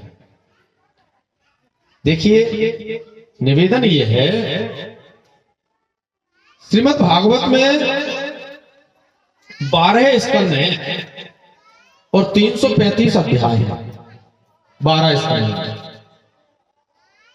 प्रथम स्कंद में 19 अध्याय हैं, द्वितीय स्कंद में 10 अध्याय हैं, तृतीय स्कंद में 33 अध्याय हैं, चतुर्थ स्कंद में 31 अध्याय हैं, पांचवें में 26, षष्ठ में 19, सप्तम में 15, अष्टम में 24 और नवम में भी 24 अध्याय हैं। 10वां स्कंद जिसमें भगवान की बाल लीलाएं हैं, उसमें 90 अध्याय। 10वां स्कंद भागवत का प्राण है। 10वां स्कंद जो है भागवत का, तो प्राण कहा जाता है। 10वें स्कंद में 90 अध्याय हैं। एकादश स्कंद में 31 अध्याय है और द्वादश स्कंद में 13 अध्याय है। ये कुल मिलाकर 335 अध्याय श्रीमद् भागवत में है। और इन 335 अध्यायों में लगभग 18,000 श्लोक हैं। तो आप 18,000 लगभग मैंने क्यों कहा? लगभग इसलिए कहा क्योंकि श्लोकों की संख्या तो कुछ कम है यद्यपि, लेकिन उवाच जैसे सूत उवाच, वैशंपायन उवाच, सौनक उवाच, इस प्रकार से इनको भी अगर श्लोक मान लिया जाए तो 18,000 की संख्या पूर्ण होती। तो लगभग 18,000 श्लोक हैं। उन श्लोकों का तो पाठ ही किया जाएगा। मंच के माध्यम से उन सभी श्लोकों पर प्रकाश डाल पाना संभव नहीं है। तो प्रमुख प्रमुख जो आख्यान है उनके विषय में हम लोग परिचर्चा करेंगे। भगवान नारायण ने तो भगवान ब्रह्मा को चतुश्लोकी भागवत सुनाई थी, 4 श्लोकों की भागवत की बात। अब विचार करके देखो इतनी भागवत 4 श्लोकों में कैसे आ गई? कैसे संभव है 18,000 श्लोकों की 4 श्लोकों में भागवत? ये संक्षिप्तीकरण है। हमें और आपको अभी इस विषय का उतना ज्ञान नहीं है। हम लोग सोचते हैं कि शब्दों के माध्यम से ही आदान प्रदान किया जा सकता है ज्ञान का। ये बहुत निम्न अवस्था है, बहुत नीचे की अवस्था है। जब दो व्यक्ति भाषा के माध्यम से एक दूसरे को जानकारी का संप्रेषण करते हैं तो हम समझते भले ही है कि ज्ञान का संप्रेषण हो रहा है, लेकिन ज्ञान का संप्रेषण नहीं है, सिर्फ जानकारी का संप्रेषण है। कुछ जानकारी, कुछ तथ्यात्मक बातें हमें पता है, हमने आपको बता दी और अब आपको भी पता लग आप किसी को बताओगे तो उसको भी पता चल जाए। लेकिन ये ज्ञान की तो परिभाषा अलग है। ज्ञान वो जो जीवन को बदल दे। अभी आगे प्रसंग आएगा तो सुनाएंगे ज्ञान के लिए। ज्ञान क्या है? हम लोग कहते जरूर है बहुत ज्ञान है, ज्ञानवान है, ज्ञान हो गया, ज्ञान की चर्चा कर रहे हैं, ज्ञान की पर कुछ ज्ञान नहीं है, 0% ज्ञान नहीं। ज्ञान का तो आ ई नहीं जानते हम लोग, और हम लोग ही नहीं, बड़े बड़े लोग नहीं जानते। ज्ञान वो है जो जीवन को परिवर्तित कर दे। दुर्योधन ने भगवान से कहा, भागवत में आया, जानाति धर्मा न च मे प्रवृत्ति, जानता हूं धर्म क्या है लेकिन मेरी उसमें प्रवृत्ति नहीं, कर नहीं सकता मैं, बनता नहीं है मुझसे, हो नहीं पाता। विभीषण राम जी के शरण में आकर कहा, तामस तन कछु साधन नाही, प्रीत न पद सरोज मन माई। प्रभु ये तामसी तन है, राक्षस वंश में उत्पन्न हुआ। तामसी तन है, कोई साधन नहीं बनता। आपसे प्रेम लग जाए, आपकी भक्ति कर सकूं, बनता ही नहीं। शरीर से क्या करूं? तामस तन कछु साधन, प्रीत न पद सरोज मन माई। क्या ऐसे दुर्योधन ने किया, जानाति धर्मा न च मे प्रवृत्ति, मेरी प्रवृत्ति नहीं है। जानता हूं धर्म क्या है लेकिन प्रवृत्ति नहीं है। जानाति अधर्म न च मे निवृत्ति, जानता हूं अधर्म क्या है लेकिन उससे मेरी निवृत्ति नहीं, उससे अलग नहीं हो पा रहा हूं, छोड़ नहीं पा रहा हूं। तो ये जो जानाति धर्मा जानाति अधर्मा है, ये केवल जानकारी है, ज्ञान नहीं है। ये सिर्फ जानकारी है, जानकारी है, शास्त्र पढ़ लिए, तोते के जैसे रट लिए, हो गई जानकारी, परिवर्तन नहीं, ज्ञान नहीं है। हमारे और आपके बीच में भी जानकारियों का आदान प्रदान हो रहा है, ज्ञान का आदान प्रदान नहीं हो रहा। ये बिल्कुल सत्य है। कठोर लगेगी बात कहने में, सुनने में भी कठोर लगेगी, लेकिन सच्चाई है। अच्छा, किसी के घर में आग लग जाए, किसी के घर में आग लग जाए और उसे पता लग जाए कि आग लग गई घर में, तो वो उस घर में रह सकता है? रह सकता है क्या? बताइए आप। वो पूछेगा कि आग किसने लगाई, कैसे लगी, कितनी लगी, कहां से शुरू हुई, कहां से आग लगाई, पहले मुझे इसकी जानकारी दो, फिर मैं घर छोड़ूंगा। ऐसा प्रश्न करेगा क्या वो? बहुत संभावना है कि जैसे ही उसे ये ज्ञान होगा कि घर में आग लग गई तो बताने वाला तो वहीं रह जाएगा, वो पहले बाहर निकलेगा। ज्ञान अगर जीवन में आ जाए तो तत्क्षण उसी समय जीवन परिवर्तित हो जाता है। उसी समय ज्ञान हो जाए, कुछ करने की जरूरत नहीं। ज्ञान के बाद कुछ करना थोड़ा ही पड़ता है। ज्ञान के बाद करोगे क्या? ज्ञान के लिए तो सब कर रहे हैं। ज्ञान के बाद क्या करोगे? बच्चे को जानकारी दो, बेटा आग होती है, जल जाते हैं, आग के पास नहीं जाना चाहिए। बेटा आग होती है, इसको छूने से जल जाते हैं, आग के पास नहीं जाना चाहिए। ये जानकारी, ठीक है। बच्चा इसको नहीं समझता है। बच्चा एक बार आग में हाथ डाल दे और वो जल जाए तो उसे अपने आप ज्ञान हो जाएगा कि आग होती है, इससे जल जाते हैं, आग के पास। फिर उसे पूछो, बेटा आग के पास जाएगा? अब नहीं जाएगा। वो है ज्ञान। तैरने के ऊपर 1000 शास्त्र पढ़ो, सारे शास्त्र कंठस्थ कर लो, तैरना नहीं आएगा। पानी के करीब मत चले जाना महाराज। नहीं सोचो कि हम तो तैरने के ऊपर वेद पड़े हुए, पूरे 1000 शास्त्र हमें कंठस्थ है। तैरने की जितनी क्रियाएं हम जानते हैं, जितने प्रकार से तैरना जानते, कोई जानता नहीं है। लेकिन अगर पानी में उतर गए तो डूब ही जाओगे। वो तैरने के ऊपर जितनी जानकारी आपने सीख रखी है वो आपको बचा नहीं पाएगी। तैरना तो आपको सीखना पड़ेगा, वो तो ज्ञान प्राप्त करना पड़ेगा आपको। इसलिए आपने देखा है आदमी तैरने के ऊपर शास्त्र पढ़ने के बाद तो भूल सकता है, तैरना सीखने के बाद तैरना नहीं भूलता आदमी। बचपन में तैरना सीख जाए और उसे पूरे जवानी भर कभी पानी के पास मत जाना, तो बुढ़ापे में फेंको कुएं में, बुढ़ापे में भी तैरे, भूलेगा नहीं। ऐसा नहीं है कि बचपन में सीखा था यार भूल गया, जवानी में कभी वापस दोहराया नहीं, कभी याद नहीं किया, उन किताबों को कभी पढ़ा नहीं। एक बार सीख जाए तैरना, बचपन में सीख जाओ, बुढ़ापे तक याद रहेगा, ज्ञान रहेगा, भूलोगे नहीं। इसलिए ज्ञान वह होता है जो जीवन को परिवर्तित कर दे। ज्ञान के बाद परिवर्तन के लिए कुछ करना नहीं पड़ता, परिवर्तन स्वयं आता है जीवन में। एक बार ज्ञान हो जाए कि यह ऐसा है और वह वैसा है, तो हम उससे तदनुरूप व्यवहार करेंगे। लेकिन ये जो सब जितनी सीखी पढ़ी लिखी वस्तुएं हैं, सब जानकारियां, ये ज्ञान है। और श्रीमद् भागवत क्या है? ज्ञान यज्ञ। तो 4 श्लोकों में नारायण ने ब्रह्मा जी को ये ज्ञान दिया। 4 श्लोक, उसको चतुश्लोकी भागवत कहते हैं। आगे प्रसंग में आपको समझाऊंगा। भागवत का द्वितीय आख्यान है गौकर्णोपाख्यान। क्या हुआ? तुंगभद्रा नदी के तट पर एक अनुपम नगर है और उस नगर में आत्मदेव नाम के एक ब्राह्मण रहते हैं। ब्राह्मण है तो भिक्षा मांग करके अपना जीवन यापन करते हैं। उनकी पत्नी है, नाम है धुंधुली देवी, बड़ी सुंदर है, कार्य में कुशल है, गृह कार्य में सब में।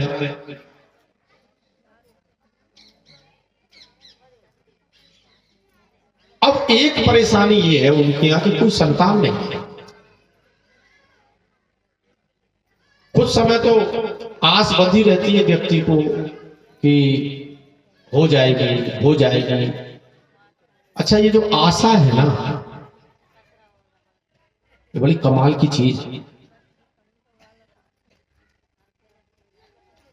आशा पे आदमी बड़े बड़े पहाड़ पार कर जाता।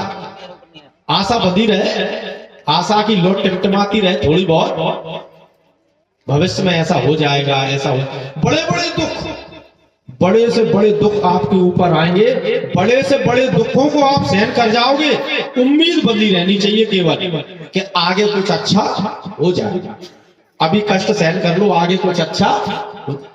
बच्चा 18, 19, 20 साल पढ़ाई करता है, रात भर जग के दिन भर मेहनत करके, आगे कुछ अच्छा कौन जानता है होगा नहीं होगा कि क्या होगा। आशा।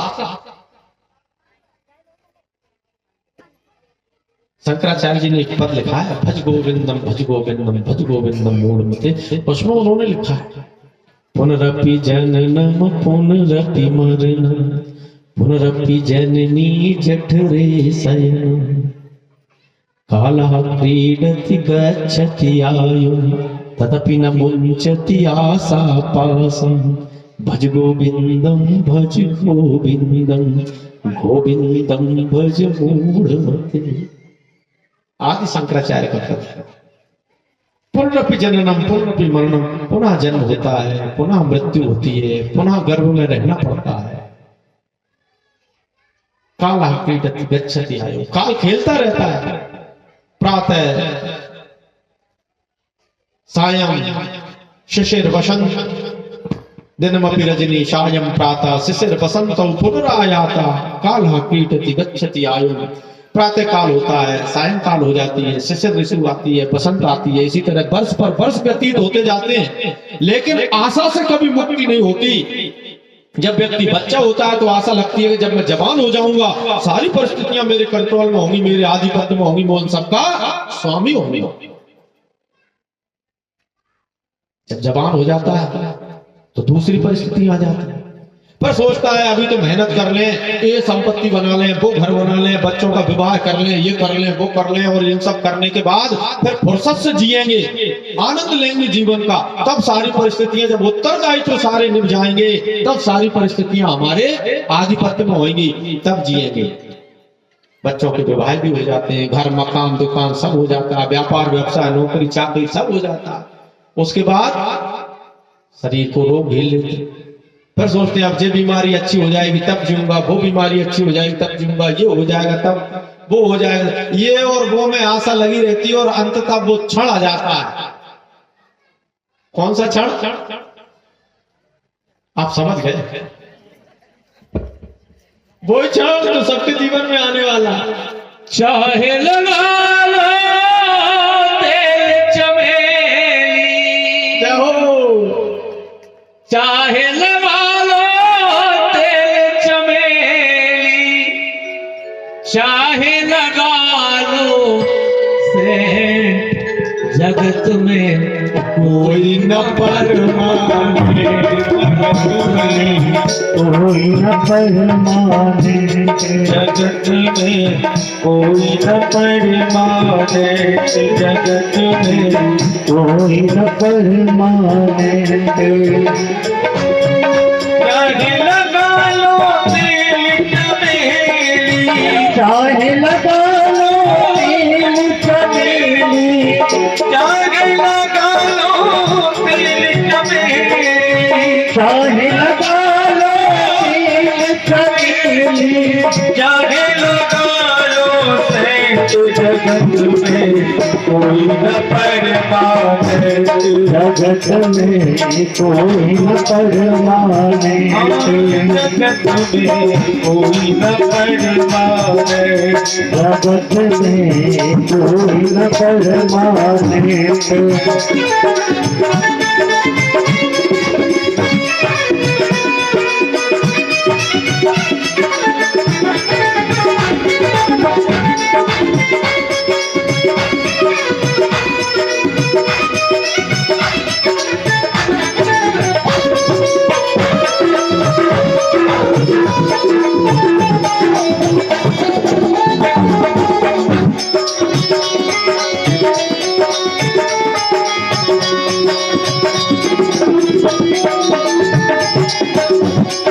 आवाज मन लगा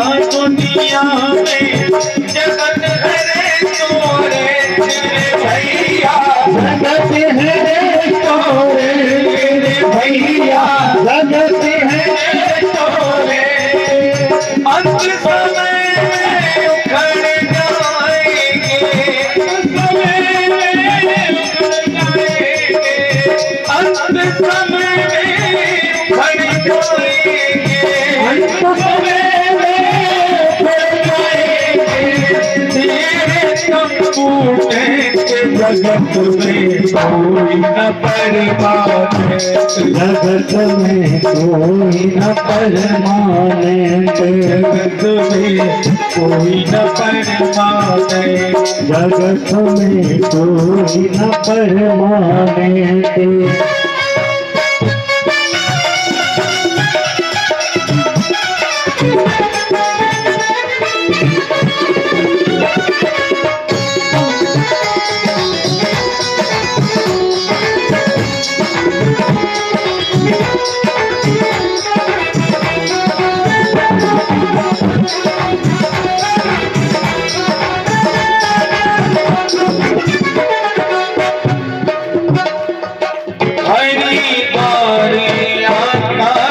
मथुरा घूमो दिल्ली के तेरे भैया, घूमो दिल्ली के तेरे भैया, घूमो दिल्ली के हरिद्वार जाने काशी मथुरा, घूमो दिल्ली के तेरे भैया, घूमो दिल्ली के तेरे भैया, घूमो दिल्ली के। मन में राम गुरु का राखो, मन में राम गुरु का राखो, मन में राम हरि का राखो, मन में राम हरि का राखो। बेबी मेरे तो या जगत में कोई न परमाने, जगत में कोई न परमाने, जगत में कोई न परमाने, जगत में कोई न परमाने।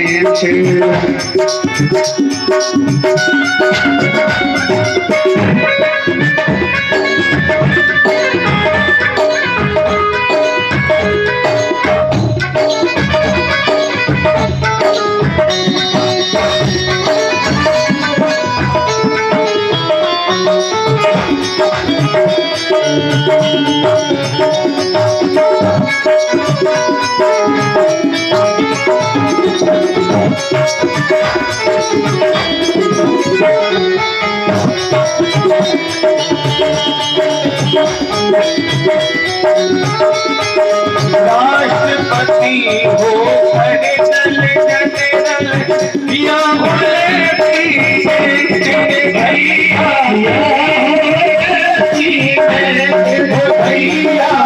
या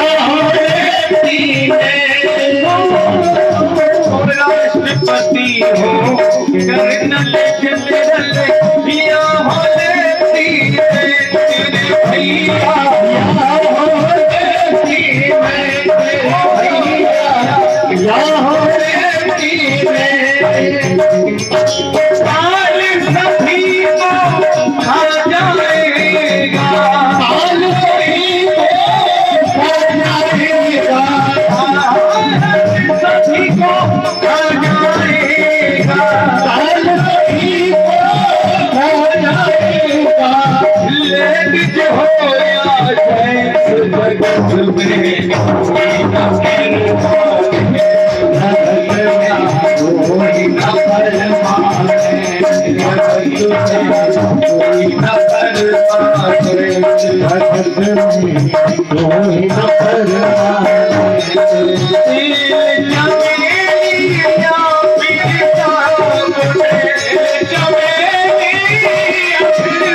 बोलिए सच्चिदानंद भगवान की।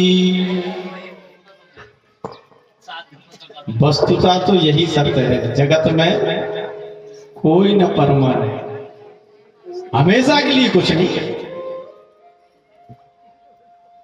आप सोचो, आप ही नहीं, कोई भी नहीं है। मच्छर की आयु कितनी सी होती है, और उससे भी छोटी आयु वाले कीड़े मकोड़े हैं, ऐसे ऐसे सूक्ष्म जीव हैं जो घंटे भर जीते हैं। 1 घंटे के अंदर पैदा होते हैं, बड़े होते हैं, बच्चे पैदा होते हैं, और 1 घंटे के अंदर ही मर जाते हैं। हमारा 1 घंटा, उनका पूरा जीवन। एक मच्छर की कितनी सी आयु होती है, छोटे छोटे और कीड़े मकोड़े हैं, पर कुत्ता बिल्ली, उसके बाद गाय आदि पशु है। फिर मनुष्य की आयु 100 वर्ष मानी गई है। अब आजकल तो लोग कम जीते, खान पान व्यवहार का विषय बदल गया इसलिए। लेकिन अगर वास्तव में सात्विक शुद्धता से जीवन यापन किया जाए तो 100 वर्ष तक जीवन धारण करने की क्षमता मनुष्य के शरीर में है। ये शरीर बनाए गए ऐसे नहीं बनाए गए, योनियां हैं ये, कर्म योनि, भोग योनि, अलग अलग प्रकार की योनियां हैं। और अलग अलग प्रकार की योनियों में अलग अलग प्रकार के शरीरों में अलग अलग प्रकार की क्षमताएं हैं, अलग अलग प्रकार की संभावनाएं हैं, अलग अलग प्रकार की सामर्थ्य। एक मनुष्य की जैसी सामर्थ्य वैसी सिंह की नहीं है, सिंह की जैसी है वैसी कुत्ते की नहीं है, कुत्ते की जैसी है वैसी बिल्ली की नहीं। कुत्ते को जितना दिखाई देता है आपको नहीं देता। कुत्ता हमसे अधिक सुन सकता है, अधिक देख सकता है। बाज देखा जिसको गरुड़ बोलते हैं संस्कृत में, देखा होगा। बाज की कितनी छोटी सी आंख होती है छोटी सी आंख, लेकिन उस छोटी सी आंख में 5 किलोमीटर ऊपर तक उड़ते रहने के बावजूद धरती पर चलता हुआ चूहा दिख जाता है। आपको जहां से 5 मीटर दूर का नहीं दिखेगा चूहा, 5 किलोमीटर ऊपर उड़ता है बाज, उतना ऊपर उड़ते हुए वो धरती पर चलते हुए चूहे को देख लेता है उस छोटी सी आंख से। कितनी क्षमता है, ऐसी हमारी आंख की है क्या? कुत्ते की कैसी नींद लग रही हो, आप पास से निकल जाओ, कुत्ते की नींद खुल जाएगी। उसकी श्रवण की जो क्षमता, आदमी को हिला हिला के भी जगाओगे ना, जग जाए भैया समय हो गई तो दिल उठे। अलग अलग शरीरों की अलग अलग सामर्थ्य है, अलग अलग क्षमताएं हैं, ये सब योनियां हैं। धरती पर सबसे लंबी आयु मानी गई है कछुए की, लगभग 350 वर्ष जीता है। उसका कारण क्या है पता है आपको? उसका कारण यह है कि कछुआ सांस कम लेता है। कछुआ एक सांस में 10 से 12 मिनट 15 मिनट तक पानी के अंदर रहने की क्षमता रहती है कछुए की। ये जो सांसों की गिनती है ना, ये गिनती की मिली है सांस, जितनी जल्दी लोगे उतनी जल्दी खत्म हो जाएंगे। जितना ज्यादा पैसा खर्च करोगे सियाराम उतनी जल्दी हो जाएगी। इसलिए सांसों के नियमन का शास्त्र है, इसको कहते हैं स्वर शास्त्र। उसमें एक विधान है प्राणायाम, प्राणों का आयाम, कितना लेना चाहिए, कितना रोकना चाहिए, कब छोड़ना चाहिए, कहां से लेना चाहिए। हम लोगों को तो सांस लेने का तरीका भी पता नहीं है, कैसे सांस ली जाती है। अभी इसका विज्ञान पढ़िए, आप देखिए। हम लोग सीने से सांस लेते हैं, अब सोचते हैं फेफड़े सीने में, सीने से सांस, सीने से सांस अधूरी सांस होती है। आपके फेफड़ों में लगभग 5000 जीव कोष हैं जो पूरे के पूरे ऑक्सीजन से कभी भरे ही नहीं होते। 1.5 से 2000 ऑक्सीजन के कोष हम भर पाते हैं गहरी सांस लें तब भी। बड़ा प्राणायाम जो करने वाले लोग हैं वे अपने 4-4.5 कोषों को ऑक्सीजन से भरते हैं। जितनी गहरी आप सांस लेंगे उतनी जीवन पर आपकी पकड़ मजबूत होगी। जितनी गहरी सांस लेंगे, सांस ली जाती है नाभि से,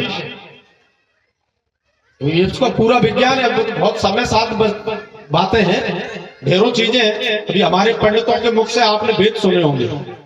प्रशंसा की बात नहीं, मंच किसी भी व्यक्ति विशेष की प्रशंसा और निंदा का उचित स्थान नहीं है। मंच पर बैठकर किसी व्यक्ति विशेष की प्रशंसा या निंदा नहीं करी जा सकती, ना करना उचित है। लेकिन जो सत्य है वो बता रहा हूं। स्वामी जी ने लिखा है, वेद पढ़ई जन बट समुदायी, दादुर धुनि चौ दिशि मही छाई। बारिश का समय है और बरसात में बैल के टर्रा रहे हैं। तो कैसे टर्रा रहे हैं? उनकी जो टर्राहट है, उनका जो बोलना है वो कैसा है? ऐसा है जैसे कि एक स्वर में ब्राह्मण बटुओं का समुदाय वेद पाठ कर रहा है। अब उसकी क्या विशेषता होती है? उसकी विशेषता ये है कि एक ब्राह्मण और 1000 ब्राह्मण एक लाइन में खड़े होकर के वेद पाठ कर दें, एक मात्रा ना इधर होगी ना उधर होगी। 1000 ब्राह्मण किसी मंत्र को बोलेंगे, एक जैसा बोलेंगे। बिल्कुल किस अक्षर पर रुकना है, किस अक्षर पर लंबा जाना है, एक जैसा। ये साम्यता, जो साम्य है, ये उनकी विशेषता है। जिन लोगों ने विधिवत रूप से वेदों का अध्ययन किया है, जैसे कि निश्चित रूप से आप सब लोगों की ओर से, स्वामी जी के परिवार की ओर से, व्यक्तिगत रूप से, अपनी ओर से भी मैं निश्चित रूप से कृतज्ञ हूं और अपने आप को भाग्यशाली मानता हूं, सौभाग्यशाली मानता हूं निश्चित रूप से इस बात का कि मेरे अनुरोध पर, मेरे निवेदन को इतने बड़े बड़े विद्वत आचार्यों ने स्वीकार किया और इनका प्रेम है मेरे ऊपर। मैं तो इस गांव का बालक हूं, आपके सामने बहुत छोटा हूं और आपके सामने ज्ञान में भी बहुत अल्पज्ञ हूं, लेकिन इतने बड़े बड़े विद्वत श्रेष्ठों ने मेरे निवेदन को स्वीकार किया, अनुरोध को रखा और वे यहाँ मंच की शोभा बढ़ा रहे हैं यहाँ पर पधार कर। मैं वास्तव में उनका कृतज्ञ हूं। इतने विद्वत लोग आपके यहाँ इस पाठ में आए हुए हैं। कभी संयोग लगे, मौका लगे, कभी जीवन से कुछ समय निकाल करके इनका साहचर्य प्राप्त करो, इनका सत्संग प्राप्त करो, इनसे जानो जीवन जीने की कला क्या है। तो जीवन को वस्तुतः कैसा जीना चाहिए, कैसे जीना चाहिए, हम लोगों को आया नहीं है, इसलिए हम लोग परेशान हैं। जीवन कैसे जीना चाहिए, ये अगर एक बार आ जाए, कोई दुख संसार का आपको दुखी नहीं कर सकता। मैं ये नहीं कह रहा हूं कि दुख आएंगे नहीं, गरीबी आएगी नहीं, बीमारी आएगी नहीं, ये नहीं कह रहा हूं। बीमारी आएगी, गरीबी आएगी, दुख आएंगे, बिछोए आएगा, विरह आएगा, जीवन में तकलीफें आएंगी, मृत्यु आएगी, लेकिन वे सब ऐसे आकर के चली जाएंगी जैसे सरोवर में कमल का फूल रहता है। आपको स्पर्श नहीं कर पाएंगी, संसार की कोई चिंता आपको स्पर्श नहीं कर पाएगी, संसार का कोई दुख आपको स्पर्श नहीं कर पाएगा। हम लोग कमल का उदाहरण क्यों देते हैं कि जलवत कमल, जैसे जल में कमल रहता है, सरोवर में कमल लग रहा है और बारिश हुई, कमल बिल्कुल जल के ऊपर है, जल की सतह बिल्कुल कमल को छू रही है, और बारिश हुई और घनघोर बारिश हुई और एक रात में सरोवर का जल 4 मीटर ऊपर चढ़ गया, तो कमल जल में डूबेगा नहीं, उसकी नाल एक रात में 4 मीटर बढ़ जाएगी, मगर वो रहेगा कि जल के ऊपर। ये कमल की विशेषता होती है, इसीलिए उसको कहते हैं कमलवत निर्लेप। जल में तो है, कीचड़ में तो है, लेकिन जल उसको छू नहीं सकता। ऐसे हो जाओ। जीवन कैसे जीना चाहिए इसकी कला। तो जब तक आत्मदेव को आशा थी अब हो जाएगा, तब हो जाएगा, तब फिर आयु चली गई, वृद्धावस्था आने वाली थी, तो चिंता हुई कि अब कब हो जाएगा। इतना समय तो हो गया, अभी तक नहीं हुआ। चिंता हुई तो क्या हुआ? चिंता दुख का कारण है। जीवन से सारे रस को निचोड़ लेती है चिंता। चिंता अगर लग जाए ना महाराज, बड़े बड़े धुरंधर एक पहलवान था, बड़ा भारी पहलवान। उसका काम कुछ था नहीं, निश्चिंत रहता था, घर परिवार कुछ था नहीं, दाल रोटी की चिंता नहीं थी। गांव वाले दूध दे देते थे, खाने दे देते थे, हनुमान जी के मंदिर में पड़ा रहता और बस दंड पेलता। और नगर का राजा जा रहा था उधर से हाथी पर बैठकर, हाथी के गले में बंधी थी जंजीर, वो नीचे घिसट रही थी और पहलवान आया, उसने जंजीर पर पांव रख दिया। जंजीर पर पांव रख दिया, महाराज हाथी आगे नहीं बढ़ पाया। राजा का हाथी, राजा की किरकिरी हो गई, राजा के सम्मान को ठेस लग गई। वो जब नगर भ्रमण करके आया तो उसने अपने मंत्रियों को बुलाया, उसने कहा ये क्या बात हुई, हमारे राज्य में हमारा घोर अपमान, हाथी को रोक दिया उस पहलवान ने, कोई उपाय बता। एक वृद्ध मंत्री था, उसने कहा महाराज ऐसा करो कि वो पहलवान के यहाँ 2 भैंसें बंधवा दो। राजा ने कहा तुम मूर्ख हो, अरे अभी तो हम सोचते हैं चलो गांव वाले हैं तो उनसे बचने के बाद तो थोड़ा बहुत दूध होगा वो देंगे। 2 भैंसें ही उसके वहां आश्रम में बंध गई तो वो तो और दूध पिएगा और दंड पी लेगा और ताकतवर हो जाएगा। मंत्री ने कहा आप बंधवा के तो देखो। राजा ने 2 भैंसें भिजवाई उसको, क्या आपको बहुत ज्यादा प्रसन्न है राजा साहब, और आपको जो है पुरस्कार स्वरूप ये 2 भैंसें आप मांगते रहते हो, अच्छा नहीं लगता, इतना बड़ा पहलवान हमारे राज्य में है, मतलब लोगों से मांगे भिक्षा नहीं, शोभा नहीं पाता ना, ये 2 भैंसें केवल आपके लिए, आप इनका दूध पियो और पहलवानी करो।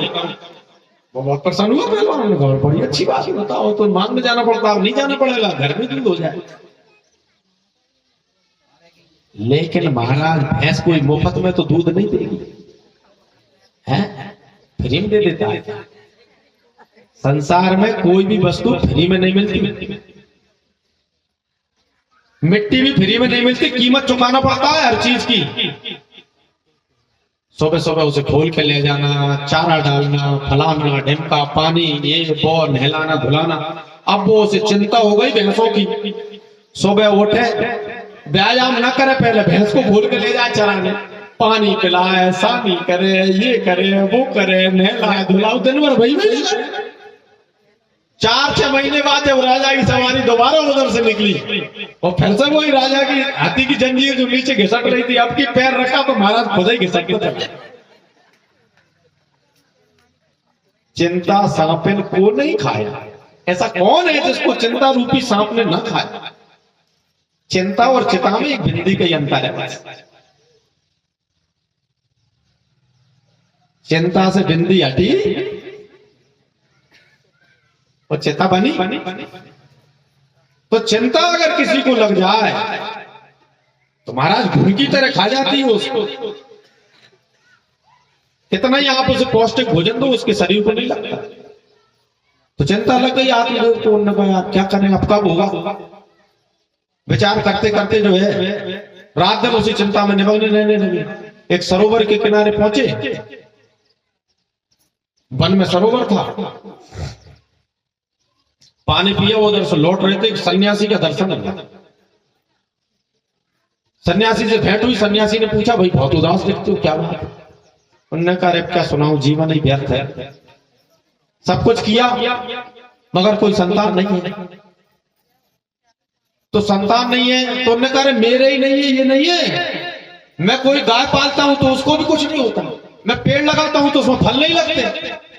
सन्यासी ने देखा ध्यान मग्न होकर के, तो उन्होंने कहा अब आप ये चिंता छोड़ दो, क्योंकि तुम्हारे यहाँ 7 जन्म तक संतान नहीं, भाग्य में तुम्हारे। तो ब्राह्मण नहीं माना सर, उसने कहा वो तो कुछ भी हो आप प्रयत्न पूर्वक दीजिए, मेरे भाग्य में नहीं है, कोई बात नहीं, मेरे भाग्य में नहीं है, लेकिन आप दे सकते हैं, आप कृपा पूर्वक प्रयत्न पूर्वक दे दीजिए। कई बातें ऐसी होती है जीवन में, हमारे भाग्य में नहीं होती फिर भी हमें मिल जाती है, वो प्रभु की कृपा है। भगवान अगर कृपा कर दे तो जो भाग्य में नहीं होता है वो भी दे देते हैं। तो सन्यासी से जिद पड़ गया वो ब्राह्मण, ने कहा कि अगर आप नहीं देंगे मुझे संतान तो मैंने निश्चित कर लिया है कि मैं यहां से जीवित वापस नहीं जाऊंगा, मैं यहीं पर आत्महत्या कर। तो हमारे यहाँ नीति के श्लोक में लिखा है कि अगर कोई कार्य आपके सामने हो रहा और आप उसे होते हुए देख रहे हैं या किसी भी प्रकार से आप उसके साक्षी हैं और अगर उस कार्य को रोकने की आवश्यकता और आप नहीं रोक रहे तो आप पाप के भागी हैं। हरिहर निंदा सुनई जो काना होए पाप गो घात समाना। अगर आपके सामने कोई भगवान की निंदा कर रहा है और आप सुन रहे हैं, आप कर नहीं रहे हैं, आप कहेंगे हम क्या करें, हम तो कर नहीं रहे थे, हम तो उधर से निकल रहे थे, सुनाई पड़ गया। नहीं, सुनना भी अपराध है। अन्य उदाहरणों से बताओ, हम तो वोट देने नहीं जा रहे, हम तो अरे हमें फलाना काम था, ढिकाना काम था, ये था वो था। और 40% प्रबुद्ध जन हिंदुस्तान में वोट मतदान करने नहीं जाते। तो आप मतदान करने नहीं जा रहे, बढ़िया बात है, आप घर में बैठे रहो। लेकिन जो सरकार दूसरों के द्वारा मतदान करने पर चुनी जाएगी, वो सरकार शासन तो तुम पे भी करेगी कि नहीं करेगी? वो सरकार से तो नहीं कह पाओगे कि हमने तो वोट नहीं दिया तुमको, तुम हम पे शासन मत करो। वो अगर नियम बना देगी तो उस नियम का पालन तो तुमको भी करना पड़ेगा ना। बताइए, करना पड़ेगा या नहीं करना पड़ेगा? तो आप अपराधी हुए अगर आपने अपनी आंखों से जानबूझकर जानते हुए अपराध होने दिया, गलत कार्य होने दिया और रोका नहीं, तो आप भी अपराधी हुए। अगर उस सरकार ने नियम बना दिया कि एक ऐसी संस्था बनाई जाएगी जो स्वामी जी घर पे हाथ रख के कह देंगे कि जे बाप का, तो वो उनका हो जाएगा और किसी भी कोर्ट में उसके विरुद्ध कोई सुनवाई नहीं होगी, तो वो नियम बन जाएगा। और वो नियम स्वामी जी पे भी लागू होगा, आप पे भी लागू होगा, मेरे ऊपर भी लागू होगा। मेरे घर पे भी अगर कभी किसी ने कह दिया कि जे हमारा, तो हो गया उनका। जयराम जी की क्यों और बैठे रहो घर में, मत डालने जाओ, मत चुनो अपनी पसंद की सरकार। अपनी पसंद की नहीं चुनोगे तो बिना पसंद की सरकार तुम्हें नियंत्रित करेगी, तुम्हारे ऊपर शासन करेगी। ध्यान रखिए, बुरे लोग तो बुरे होते ही हैं, बे अच्छे लोग जो बुराई को होते हुए देखते हैं, बुरे लोगों से भी ज्यादा बुरे होते हैं। वे तो बुरे हैं ही, वे तो बुरा कर रहे हैं, क्योंकि उनको तो जैसा आता है वे कर रहे हैं। मगर तुम्हें तो, तुम्हारा तो सब कुछ तुम्हारे अधिकार में था और तुमने फिर भी हो जाने दिया। सन्यासी को यह समझ में आया कि अगर एक ब्राह्मण ने मेरे सामने आत्महत्या कर ली तो मुझे ब्रह्म हत्या का पाप लग जाएगा, और संसार का सबसे बड़ा पाप है ब्रह्म हत्या का। अभी बताऊंगा इसको विस्तार से। हमारे यहाँ पूरे शास्त्रों को उठा करके आप देख लीजिए, भगवान को भी नहीं छोड़ा ब्रह्म हत्या, भगवान को भी ब्रह्म हत्या का पाप लग गया। तो अब वो सन्यासी ने सोचा कि ये अगर ऐसा हो रहा है मेरे सामने, तो मैं तो इसे ऐसा नहीं होने दे सकता, क्योंकि तो अपराध मेरा हो जाएगा।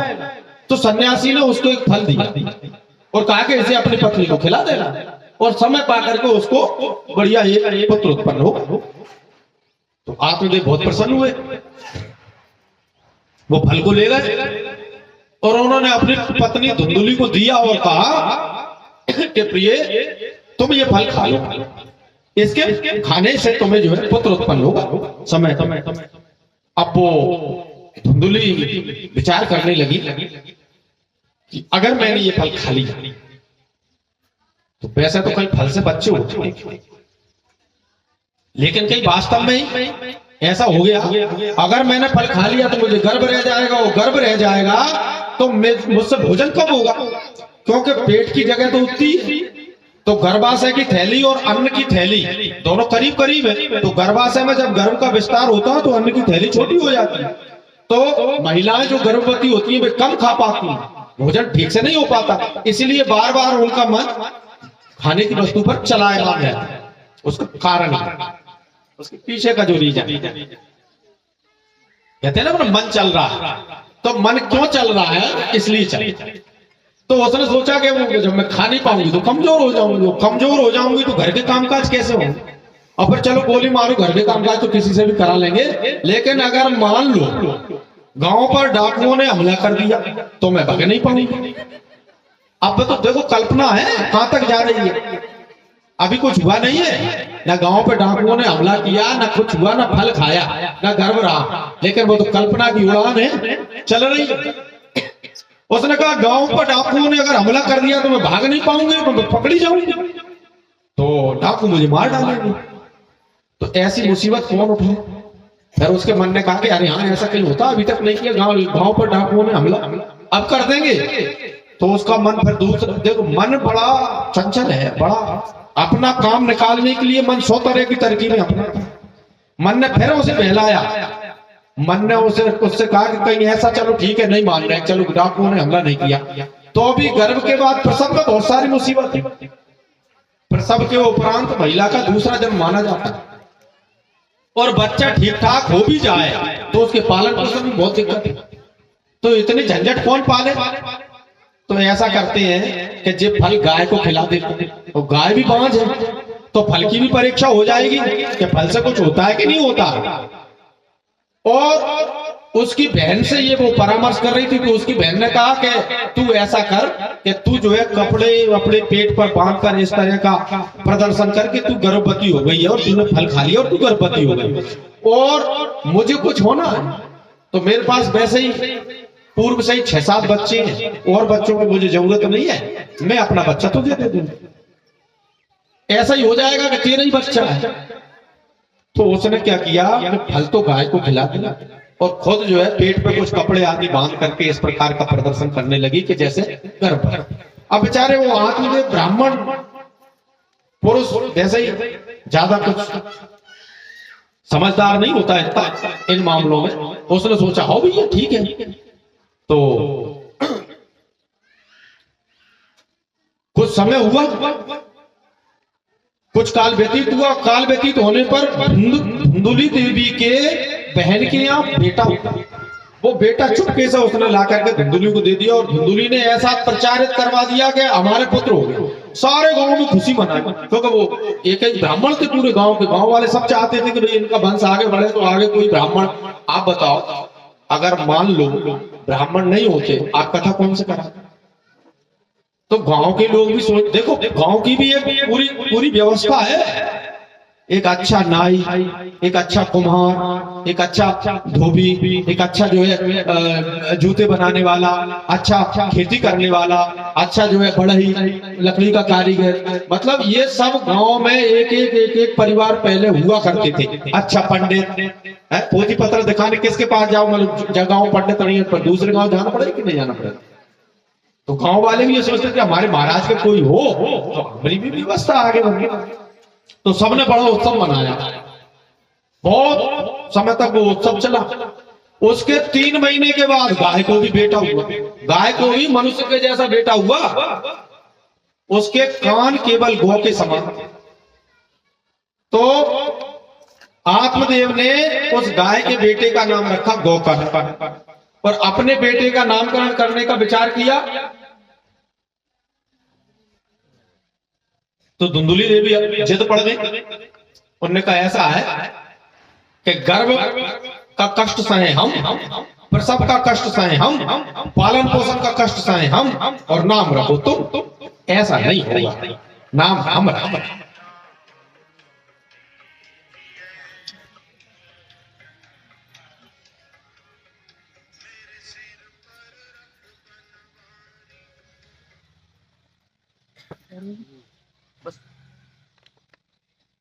तो उन्होंने का नाम हम रखेंगे।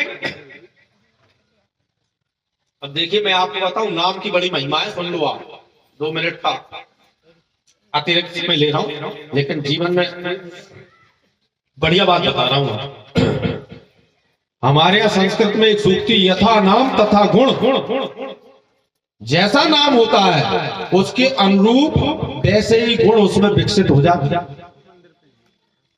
इसलिए अपने बच्चों के नाम अच्छा देख करके रखिए। पहले कितने अच्छे नाम होते थे, भगवान के नाम पर नाम होते थे।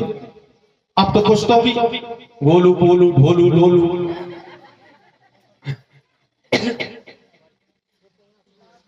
तो वो जैसा नाम रखेंगे आप, वैसे ही गुण विकसित होंगे उसमें। यथा नाम तथा गुण। इसलिए नाम हमेशा बढ़िया रखें। कभी कभी